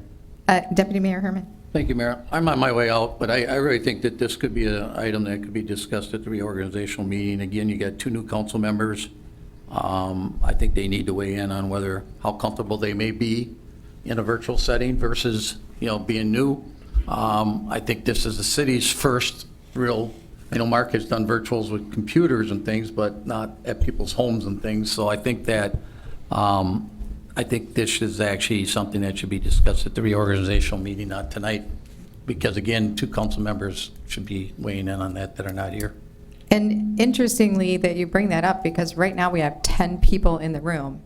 And so at the next meeting next week, we're going to have 2 additional that will basically have to maybe stand out in the hallway for a portion of that until... Well, I'm out of the room real quick at the reorganizational meeting, so I don't count. So. And neither does Mr. Miller. So. Sure. And one of the things that we also had in that ordinance was to allow for board and committee members to also participate virtually. However, there was a piece that maybe we didn't think all the way through, and that was that it was only if that was needed to make a quorum. And as Plan Commission and Redevelopment Authority and other meetings need to be scheduled yet this week, I think we just need to kind of revisit this and talk about whether or not we have future meetings. But I agree with you, Deputy Mayor, that those who will be participating should weigh in on that also. Councilmember Allison Osby. Thank you. My question just was as if this was brought up because there wasn't a particular council or, any name attached to it. So my question was as if this was put on because we're thinking that that's the direction we're going to go, because if it's the direction that at some point we're saying that potentially mandatory everybody is at home, there's just some preparations on my end at home because I have a college student that's back at home as well as a spouse that's running his division Find a from closet. home. And, yeah, exactly. So there's just some logistics. So if that's something that council is leaning towards, just some advance notice might be helpful. Well, here's your advance notice. Mayor? Yes. Councilmember Mugrauer. Thank you, Madam Mayor. We talked about this a few weeks ago, and it seemed there was no dissent in terms of, if a council member got to the point where either they felt they needed to or that they were required to stay home, that, of course, that was an option. What scares me about just this wording, I don't know who put it on here, but the word all. Because if I'm confident and comfortable coming to City Hall to do the people's work, then I should be allowed to come to City Hall and do the people's work. I don't think anybody's trying to stop that. But just participation by all is what concerned me about the wording on just that one sentence. So if council members do have those concerns, that, those are individual choices if they'd like to participate at home. Mr. Peschel's doing it tonight, have no issue, no issue. Hopefully everything, he said he's having some glitches there a little bit, or didn't hear me, but he probably didn't mind not hearing me speak so much. So, but I think it's just, it's that individual choice whether or not they are comfortable coming to City Hall to do the work.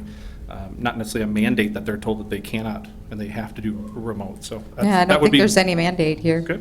I don't know if this was yours or who else, because Councilmember Allison Osby's right. There's no name attached to it. So I didn't Well, know who I brought it up. I didn't know who I to brought it direct up. to. So. I just neglected to put the mayor's Okay, name on. so I just Yeah, didn't know we who to direct discussed. my comments But to. I didn't specify by all. It was a question of whether or not we wanted to have that conversation for future. And I think that, none of us knows how this great pause is going to continue.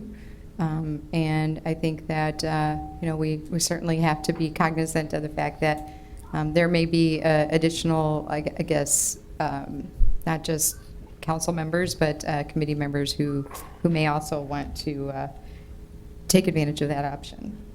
So, Madam Mayor?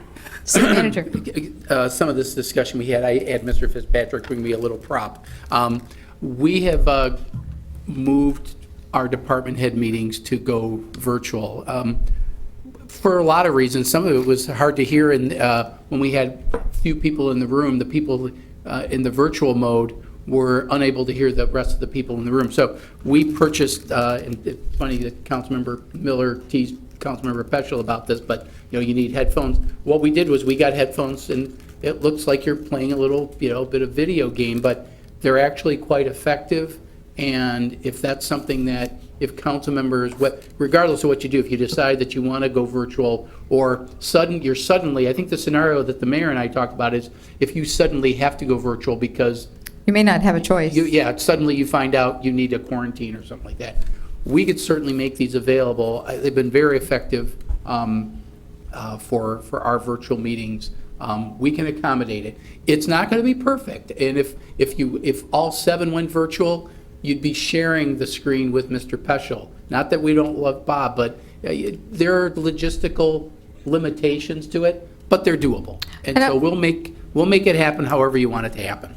And I'll just share, I did watch Green Bay's Redevelopment Authority meeting today, which was 100% virtual, and it was just kind of interesting to watch how, other cities do that. So, City Manager, are there extras of those that can be checked out? Is that what you're saying, or? I can order them so that they can be available. The question is do I order 1 or 7? And I'll probably just get 7. I think we've assigned each of them to all the department heads, and not everybody likes sporting them because it gives you, a hat head and stuff like that. But if your computer, if you have distractions, it's very effective if you're in an area that you could have some distractions.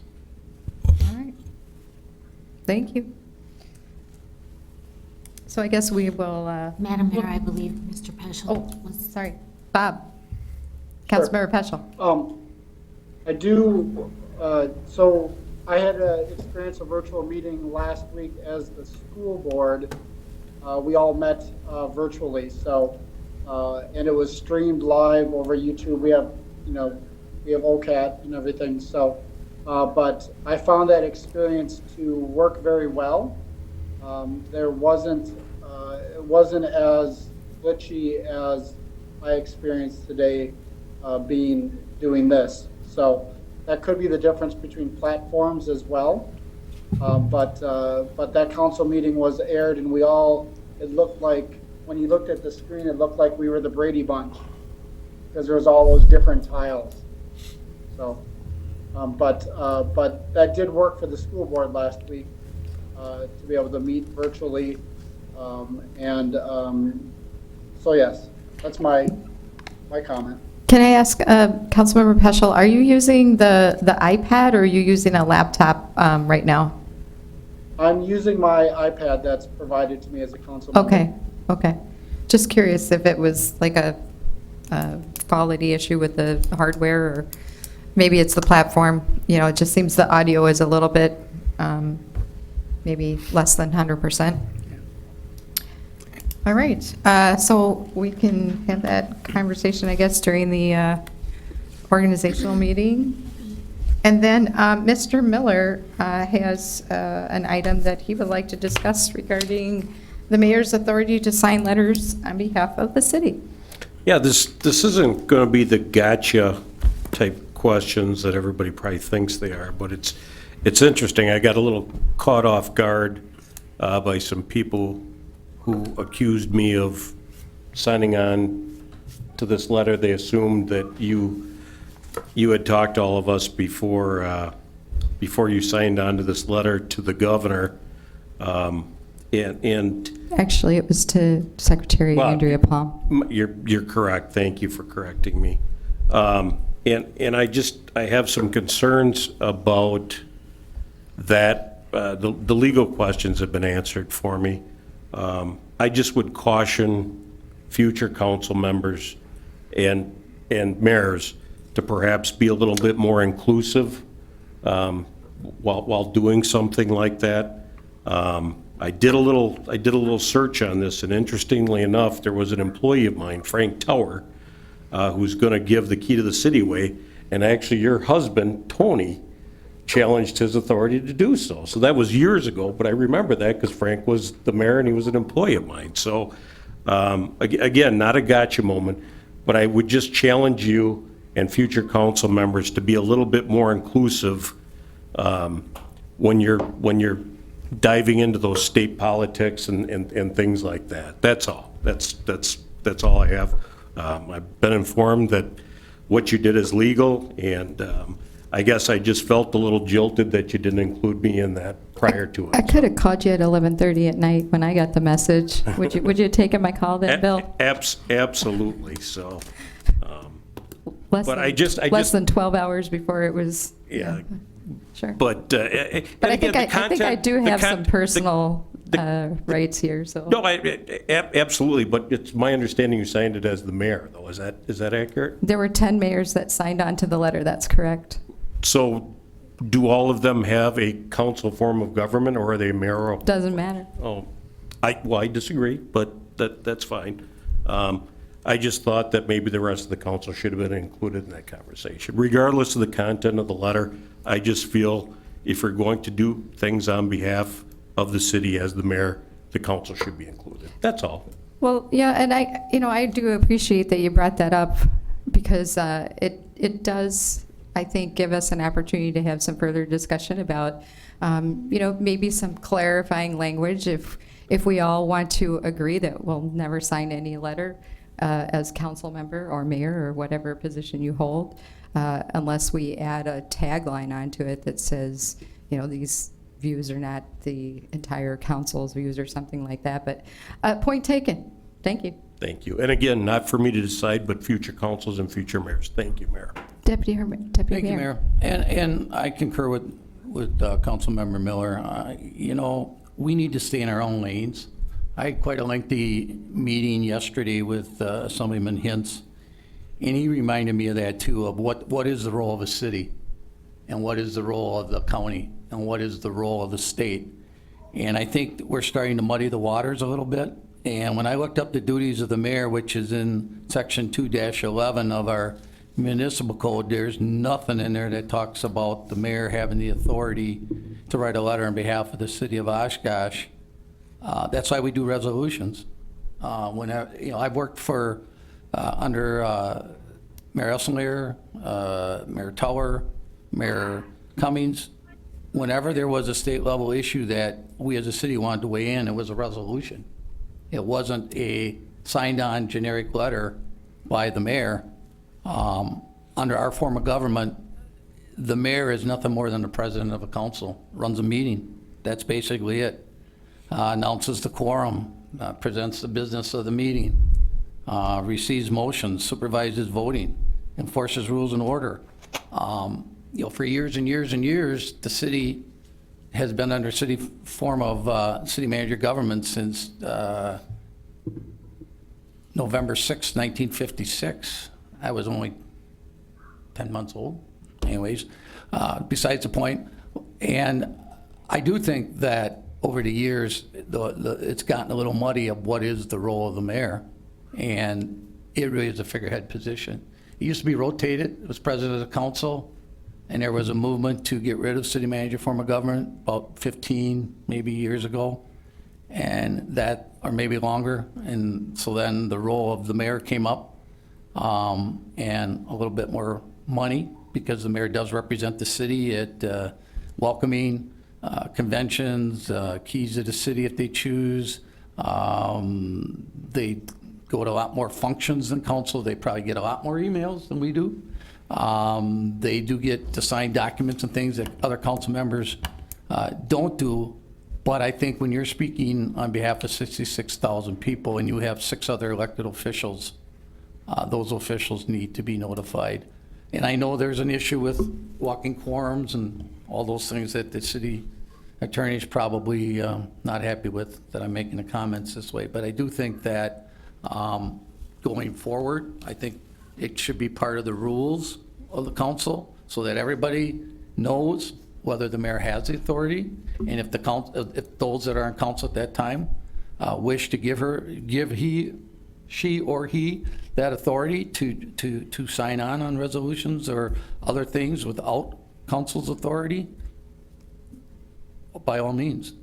But again, I would, would like to know that, and again, it was late hours and there was a lot going on, and it should have been handled differently weeks ago, but it is what it is. But I do think we need to be careful in the future going forward as a city and as council members, that we all know what are the authorities and what are we giving our elected officials the opportunity to do on behalf of the city of Oshkosh. Thank you, Mayor. Would anyone else like to take a stab? Yes, Madam Mayor, I would. Councilmember Mugarauer, go Thank you, ahead. Madam Mayor. I think the taking some of the comments from my fellow council members, the issue lies with who's in charge of the city, who actually speaks on behalf of the city. I won't speak for them. They can speak for themselves if they'd like to again and clarify anything, but who speaks on behalf of this whole community? There's one individual that speaks on behalf of this community. That's our one employee, City Manager Roloff. He speaks on behalf of this entire community. Whenever in public, I don't speak for any one of you, and neither do any of you for me. And that's important that we understand that, we respect that, and that's the part that I think a few of us were surprised with the signing on of this partisan letter to all. You made a comment that it didn't matter. All the other 9 signatures on that letter were mayor council forms of government. Not one of them is a city manager form of government. And that stands out, that those are democratic and those are political games being played and political things being hashed out in the media and in the public, and that's not what we're about at this level, in this body, in the city of Oshkosh. Mark speaks for us. Mark speaks for this community, not any one of us. And I think that's where my own personal, that's where I was a bit surprised. You're absolutely right. You can sign on anything you'd like, but when you put mayor of the city of Oshkosh after it, or council member of the city of Oshkosh, there's a connotation with that should be appreciated, that it is viewed that you may be speaking on behalf of everyone. And just a reminder or appreciation of that when we all do so, and just for going into the future. One last comment, if I could, is we are not Democrat or Republican. We are elected at large. We are not affiliated with one party or the other, and I think a letter like that put us in a light of party affiliation. And we are, none of us running as a candidate of a party. And I think that we have to be careful, whether it's a council member signing something or endorsing something, or in this case, a letter that was sent to Madison,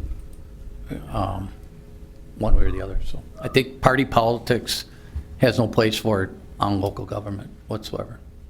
Thank you. Mayor Palmieri? Councilmember Peschel. Sure. In full disclosure, I signed on to that letter as well. So, and the reason I signed on to that letter is because of the moment of time of which we were in at that moment.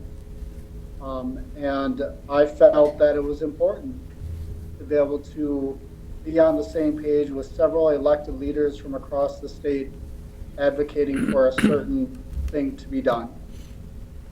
And so I don't discount any one of your ability or wants or expressive rights as an elected official to be able to advocate for what needed to be, for what I advocated for at that time. So I really think that this is a time, place, and manner type thing.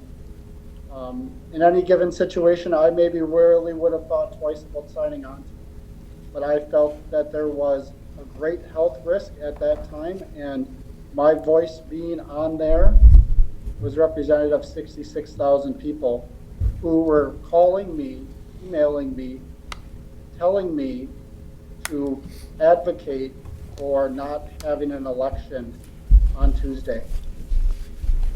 So Mayor.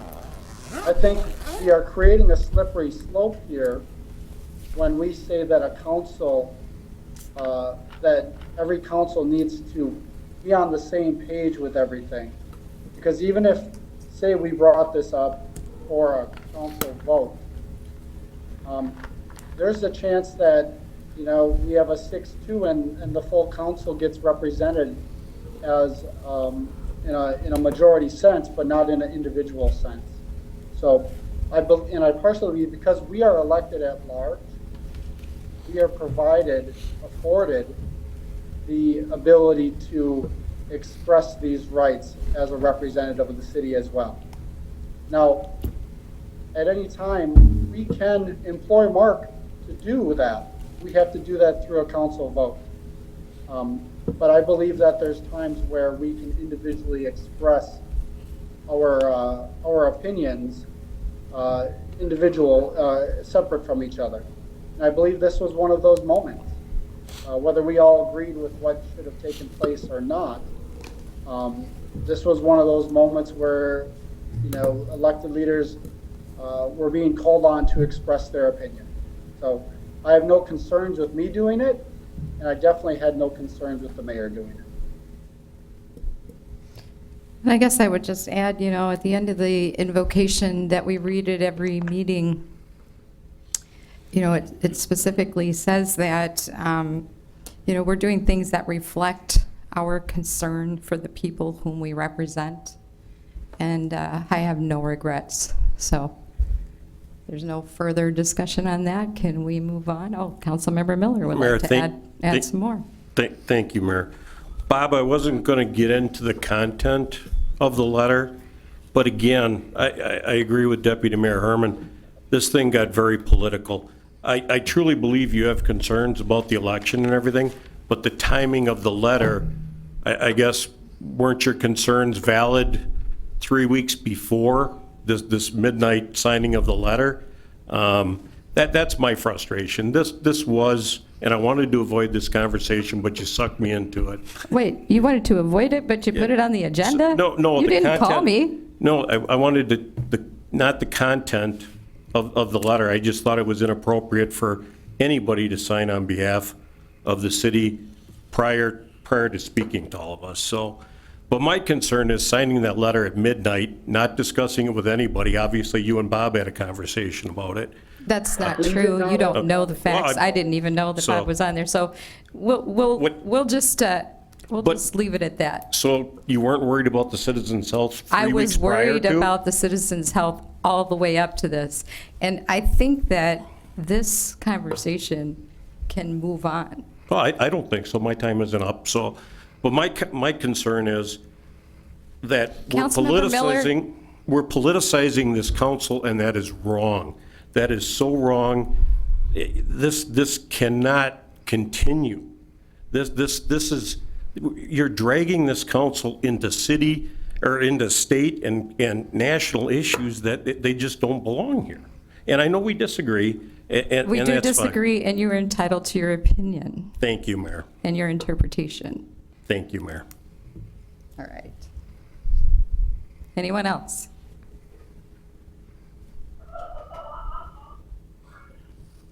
All right. So next, we have council member announcements and statements.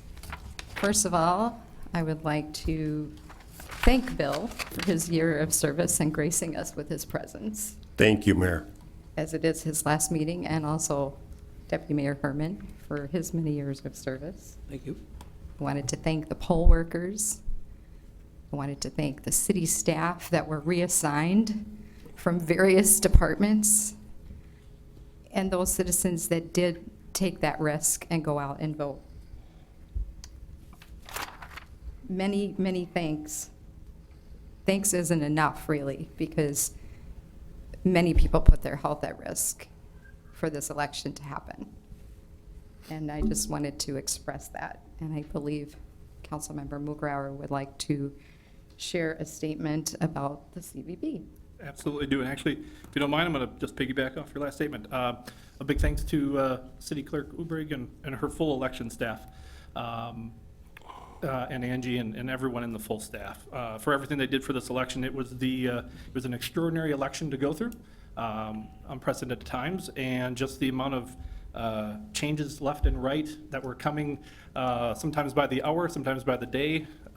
You guys, you represented Oshkosh well, and just wanted to say thank you for the entire staff to make sure that an election went off as well as possible under the circumstances that were completely out of your control. So just wanted to say thank you. But yes, I did have something on the CVB. You know, it's been an interesting last few weeks, almost month now, but definitely last few weeks that we've been under safer at home orders, under the governor's orders, as well as just nationally. And, you know, the Oshkosh CVB, the Convention and Visitors Bureau, has stepped up their game. Obviously, things are in flux and in transition in this community in terms of, you know, visitors, of course, as well as just events going on in the future and what that really holds, we don't know. So it seems as though they've really taken a different approach and focused inward a little bit on the city of Oshkosh and really trying to get people to engage, especially with our restaurants and some of those local establishments, to try to help them out. And Jake, if you wouldn't mind throwing that image up first. I just wanted to give them a shout out, just some of the awesome work they're doing to try to get people engaged and active in the community still safely, as safe as possible. This is one of the things they're doing. It's a drivable scavenger hunt, just taking people around the city of Oshkosh in your car, not getting out, not interacting with other people, getting you out of your home, a little daylight. It won't hurt anyone in terms of just getting out of those enclosed spaces. But you've got some of the highlights of Oshkosh driving around. You take the kids and show them some different spaces if you feel comfortable doing it. They're doing other things too. They've got backyard scavenger hunts for kids. They've got you know, local artists and poetry contests that they're doing. But they're engaging with the city of Oshkosh and our businesses. And a lot of it I know started with the Eat Local with Propel, which was something that kicked off right when the governor's orders were instituted to try to get people to still patronize restaurants if they were comfortable doing so, to try to keep some of those local establishments up and running as long as possible. So I just wanted to give them a good shout out for all the work that Amy and her full staff over there is doing. It's visitoshkosh.com is their website. There's all sorts of activities and information in terms of what's open for restaurants and other establishments. Visitoshkosh.com is the website. I encourage anyone to go out there and just visit that and see what kind of great work they're doing. The one last thing I want to leave you with was a video they had just released a few days ago. In the spirit of the CVB and events, and this being Event City, they put together a great video. Jake, if you wouldn't mind playing it, I got nothing else. The video is fantastic. It was well done, and there's nothing I can add to it. So.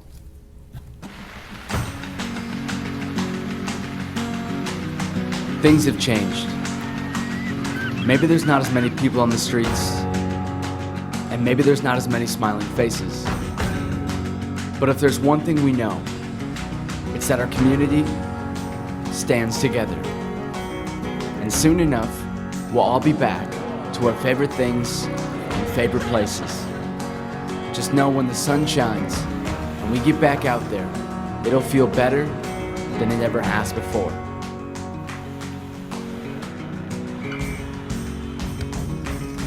We're not asking you to visit right now. We just want you to know we'll be ready when the time is right.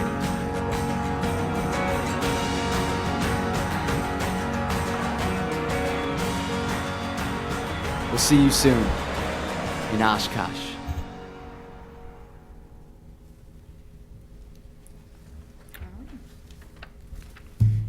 Very nice. Nicely done. Next, the city manager has some announcements. Where Jake's going to play the piano. I'm not playing the piano. Thank you, Madam Mayor. A couple items just want to talk about and give you a briefing on.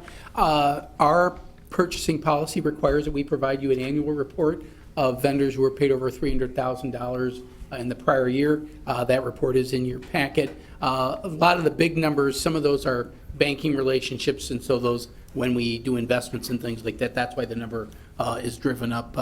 Certainly happy to answer any questions you might have, but we annually do this, and nothing jumped out at me as anything of concern, but certainly if you have any questions, happy to do that. Wanted to give you just a brief, update of COVID-19. Both the mayor and Councilmember Miller mentioned a couple items. One, the mayor had talked about with me regarding ambulance collections. The chief's here, he can probably talk about that, but maybe Mayor, I'll just leave it to you to ask that question. With respect to Councilmember Miller, I think there was a discussion we had previously, staff's giving serious consideration to bring to council the idea that we waive the liquor license fees for the coming year. For a couple reasons. One, they're the businesses that have been directly, impacted and shut down completely, and that obviously has a bigger impact than some other business. Additionally, the license they paid for the 2019-2020 year is effectively, well, we're 1 month into them having it gone, so they've lost at least 1/12 of its value, and certainly as this goes on, that'll increase.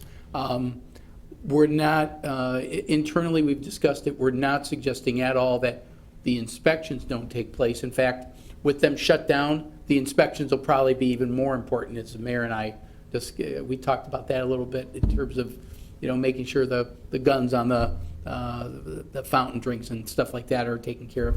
Those are things we're going to need to take a look at still, but that's one of the things we're giving some thought to.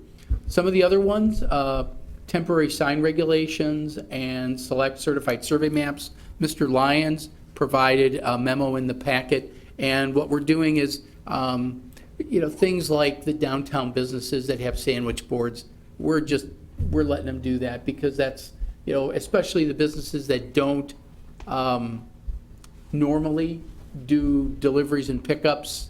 They don't have a drive-through window, stuff like that. So, we've relaxed the parking and the signage to accommodate them as much as possible. And there's also things about the certified survey maps that we're doing because it allows us to get the CSM, the certified survey maps, approved quicker. And Mr. Lyons had a memo in there. Certainly happy to answer any questions you might have about that. Councilmember Ellison Osby.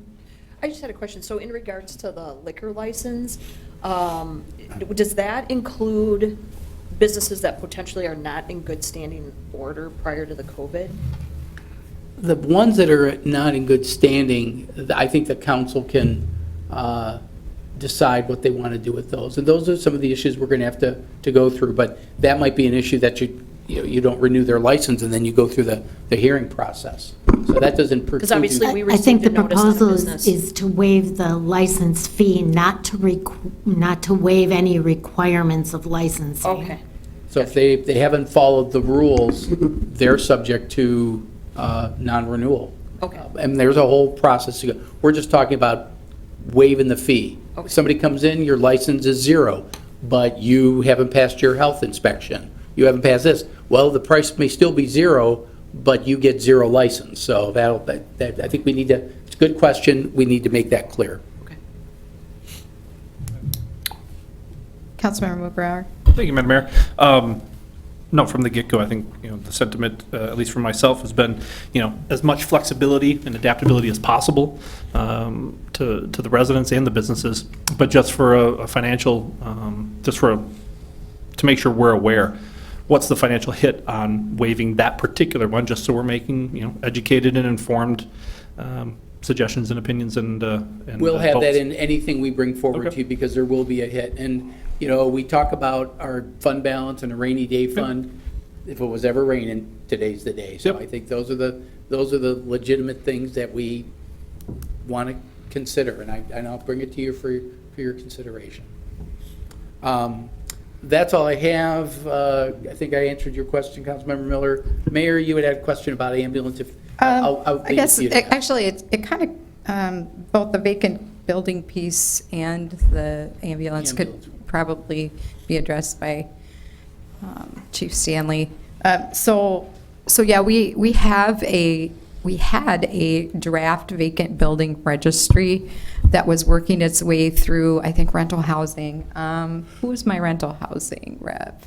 Deputy Mayor Herman, maybe you could enlighten Chief on that, or maybe I would think Mr. Davis, because I don't believe that's been on the agenda for a couple meetings that I've been at recently, and we only meet every other month, so.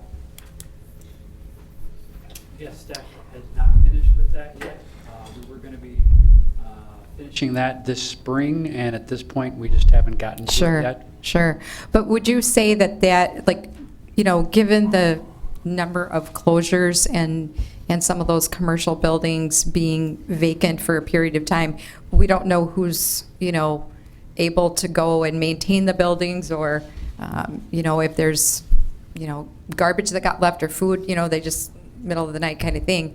And I guess that was kind of the question, if that it would have been useful or could be useful to our EOC, given the current situation. Yes, it certainly, we would, as part of the vacant building program, some of the reporting of the who's responsible for the building, who's going to be checking on the building, those are some of the things that we were writing into the draft ordinance. So the EOC or public safety would have that at their fingertips at all times. Oh, okay, great. And then, yeah, Chief Samley just had someone, I don't want to betray anybody's personal information, but someone who had experienced a collection matter with some of our ambulance fees, and it may have been dated, I don't know, but certainly I know that we bill our ambulance, like co-pays and that kind of thing, through a third party out of, I believe it's Waukesha. Correct. But I think you and I had an email exchange about, is this a new thing, or is this been going on for quite a while, where a tax refund could be intercepted to collect that bill? And I was kind of surprised. Wow, $600 for a copay. Boy, that's really something. And I know that there's been some other discussion about insurance companies, during this COVID period, not charging for extra, expenses in that. So I guess I just wanted to have you talk about how our billing is set up for tax intercept on uncollected accounts, and whether or not we'll continue to do that, or our billing company will continue to do that during this period when so many people are financially just decimated. Sure. So, as you indicated, the billing is through a third-party company, through a private company, that they assign the billing, whether that's for insurance or Medicare, Medicaid reimbursement, or private payer. That, they are also not only a billing company, but a collection agent. So they have a long-standing history for their clients, including the city of Oshkosh, to do the intercept of tax returns for a lack of payment. What we have also had is a long-standing option is a appeal for waiver of based on hardship. So if these individuals, which well prior to the COVID pandemic, and long after, if they're experiencing financial hardship, they self-identify and apply with LifeQuest, the billing company, and they evaluate that hardship. They make a recommendation either for a partial forgiveness or a complete forgiveness. And then that gets sent back to the fire department. We evaluate that, and ultimately I sign off on whether they get the partial or complete forgiveness. Historically, in my tenure here, we have been very sympathetic and understanding, and I have yet to decline a recommendation from LifeQuest. So there is an existing mechanism. But it's through the billing company, not the Correct. fire department, right? Correct. And, okay, great. Yeah, because we don't touch the bill.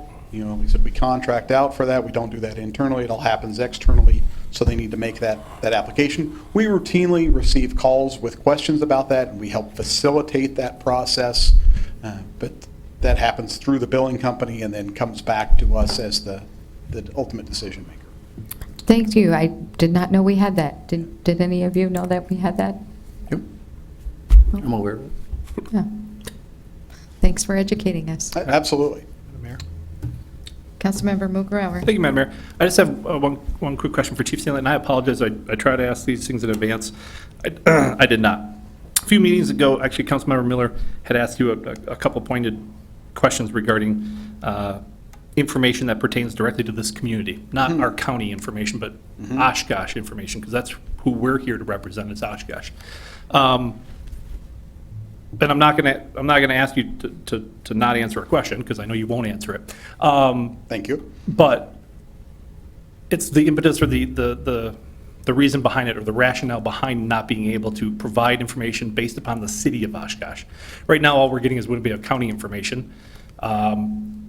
Is that because there is, because we do not have our own health department, and it's a county thing, and that they're choosing to only provide you or provide the community? I assume you're getting different information than we would, but providing only county-related data, and that they won't release anything based upon a municipality?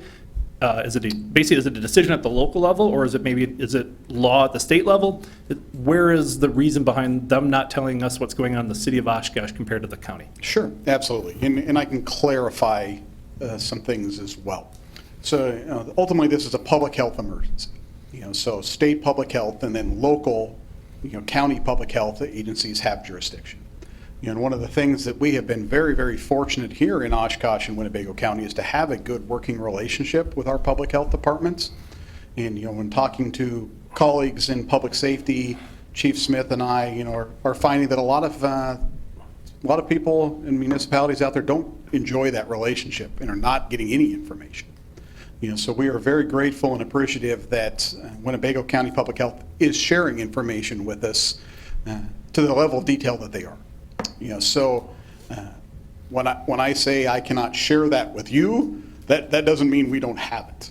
So we are, we know how many positive tests there are, how many people under investigation are in Oshkosh. We track that. We track the cross-reference our interactions with them in the public safety arena to see if we've potentially exposed employees to that. We monitor and heat map where those are, as well. So are we seeing outbreaks in particular areas? So we monitor that very closely. But one of the things that we have to be respectful of as the city of Oshkosh and emergency services and public health is to protect people's privacy as well. And the other thing that is a delicate balance right now because of the stress and the fear and uncertainty that we're all experiencing, that we certainly don't want to inspire panic and finger pointing, and speculation of who is it. It's in my neighborhood. Is it you? Is it you? Is it you? That don't think that's beneficial. And I am very pleased to report to you that I have very little to report to you, that we're at 30 positive cases in Winnebago County right now.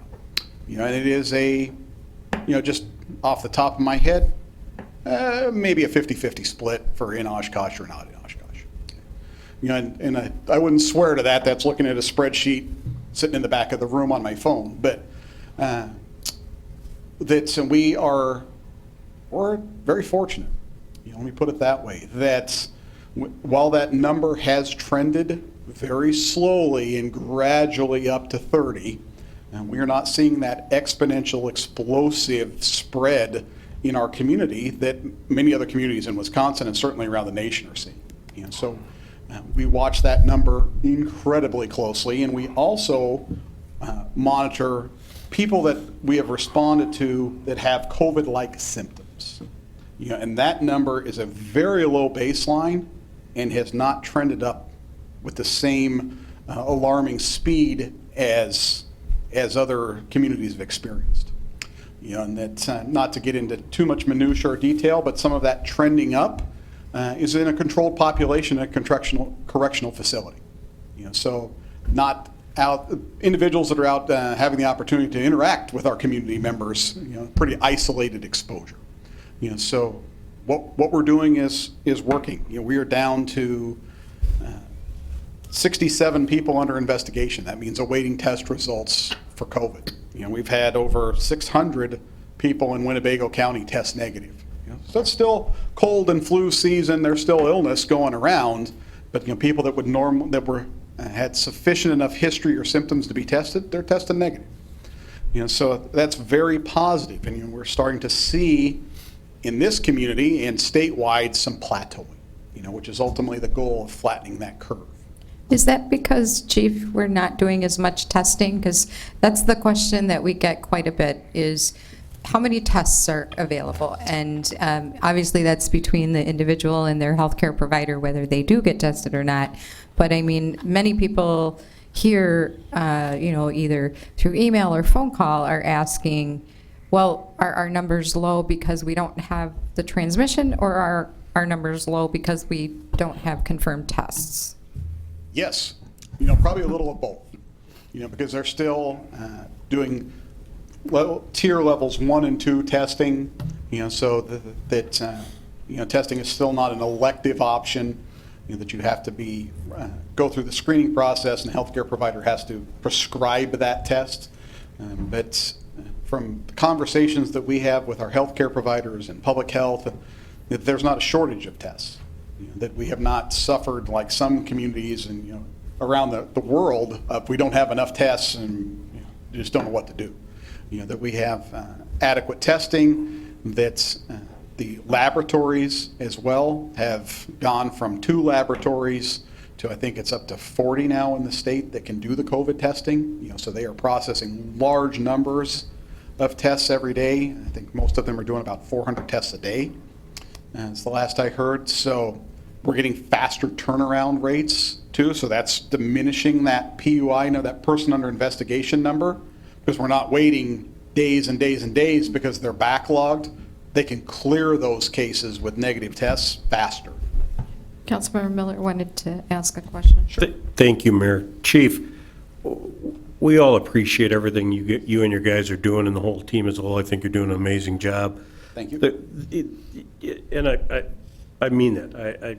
I know the stress. I know the stress of everybody in this room. I know the stress of everybody in the community.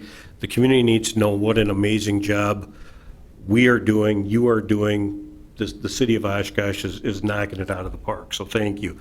My question is, so we see these cases trending up, and now we're at 30 cases. When do these cases fall off? Do they fall off when they're no longer symptomatic? When do we get to the fall off portion? Is my question clear? It is, but I can't answer it, not because I won't, but because I don't know. Okay. Quite honestly, once in our world of public safety, once they test positive, we consider them positive because and don't drop them off the roll, partly because we want to know if there's someone in that house that's infected or tested positive, because the potential of someone else in there being a threat is great as well. And there right now is so much disparity and unknown in the science of it, of how long are you, once you've tested positive, when do you fall off, and are you now immune? Can you get it a second time?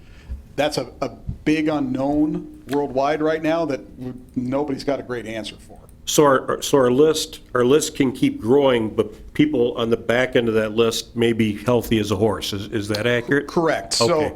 So, many of those those people that have tested positive, the majority of them were not hospitalized, is my understanding. And then those that, the number of them that have been hospitalized have left the hospital and recovered, that or at a minimum have been downgraded. So tomorrow is our weekly call with the hospitals. But last Wednesday, we had one person in Oshkosh that was on a ventilator, and they were being weaned off the ventilator that next day.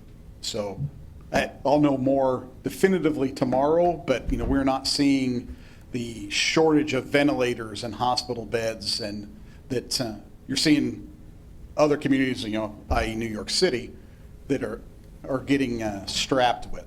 That's, in our discussions with the hospital, they are at about 50% capacity right now. So, they have done a lot to minimize their patient intake and, to cancel elective surgeries and things. So they have a very high available bed count yet. So we're not anywhere near being overrun. As far as OFD's call volume, we have seen that continue to trend down. We're down about 17% on our emergency medical service responses. OPD's call volume has trended upwards a little bit, but they attribute that to more enforcement issues secondary to the shelter in place and things like that, not so much crime. So Councilmember Miller, you talked about the stress and that we're all under, and we've talked a lot about it through the council meeting tonight of, there's a lot of stress. I think the Convention and Visitor Bureau video was fantastic because it talks about we'll be ready. We'll come back. And I know people are getting tired of being cooped up.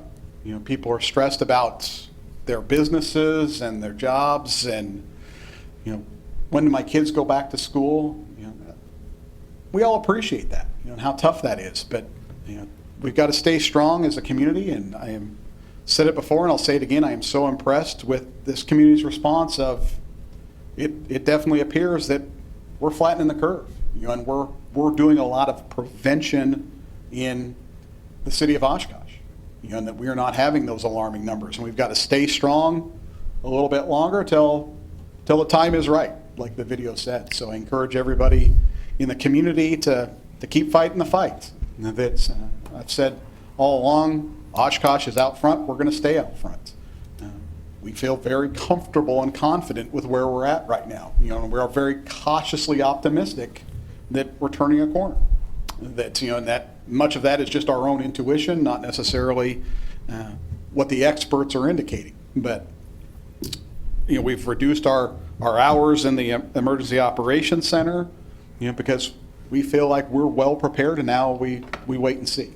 And like I said, hopefully it will continue to not only plateau, but decline, and we'll get some guidance at the state and federal level of how to respond to that. But if we keep doing what we're doing and stay distance from each other and wash our hands and don't touch our face and all those things I've been talking about and everybody else is talking about, we can help turn the corner.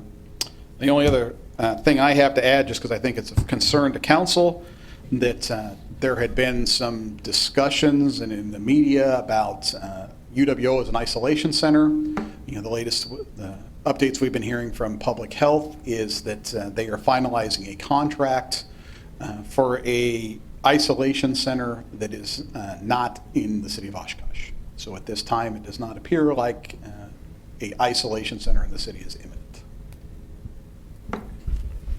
And any other questions? We'll still have access to an isolation center, it's just not going to be in the city. Correct. I just want to make that clear. It's not- So an isolation center in the county? Yeah. All right. And it's for all of us, but And that would be open to anybody who would need to quarantine that would cause problems elsewhere? Correct. So people that, it's an isolation center, Voluntary isolation center, right? I think so, yeah.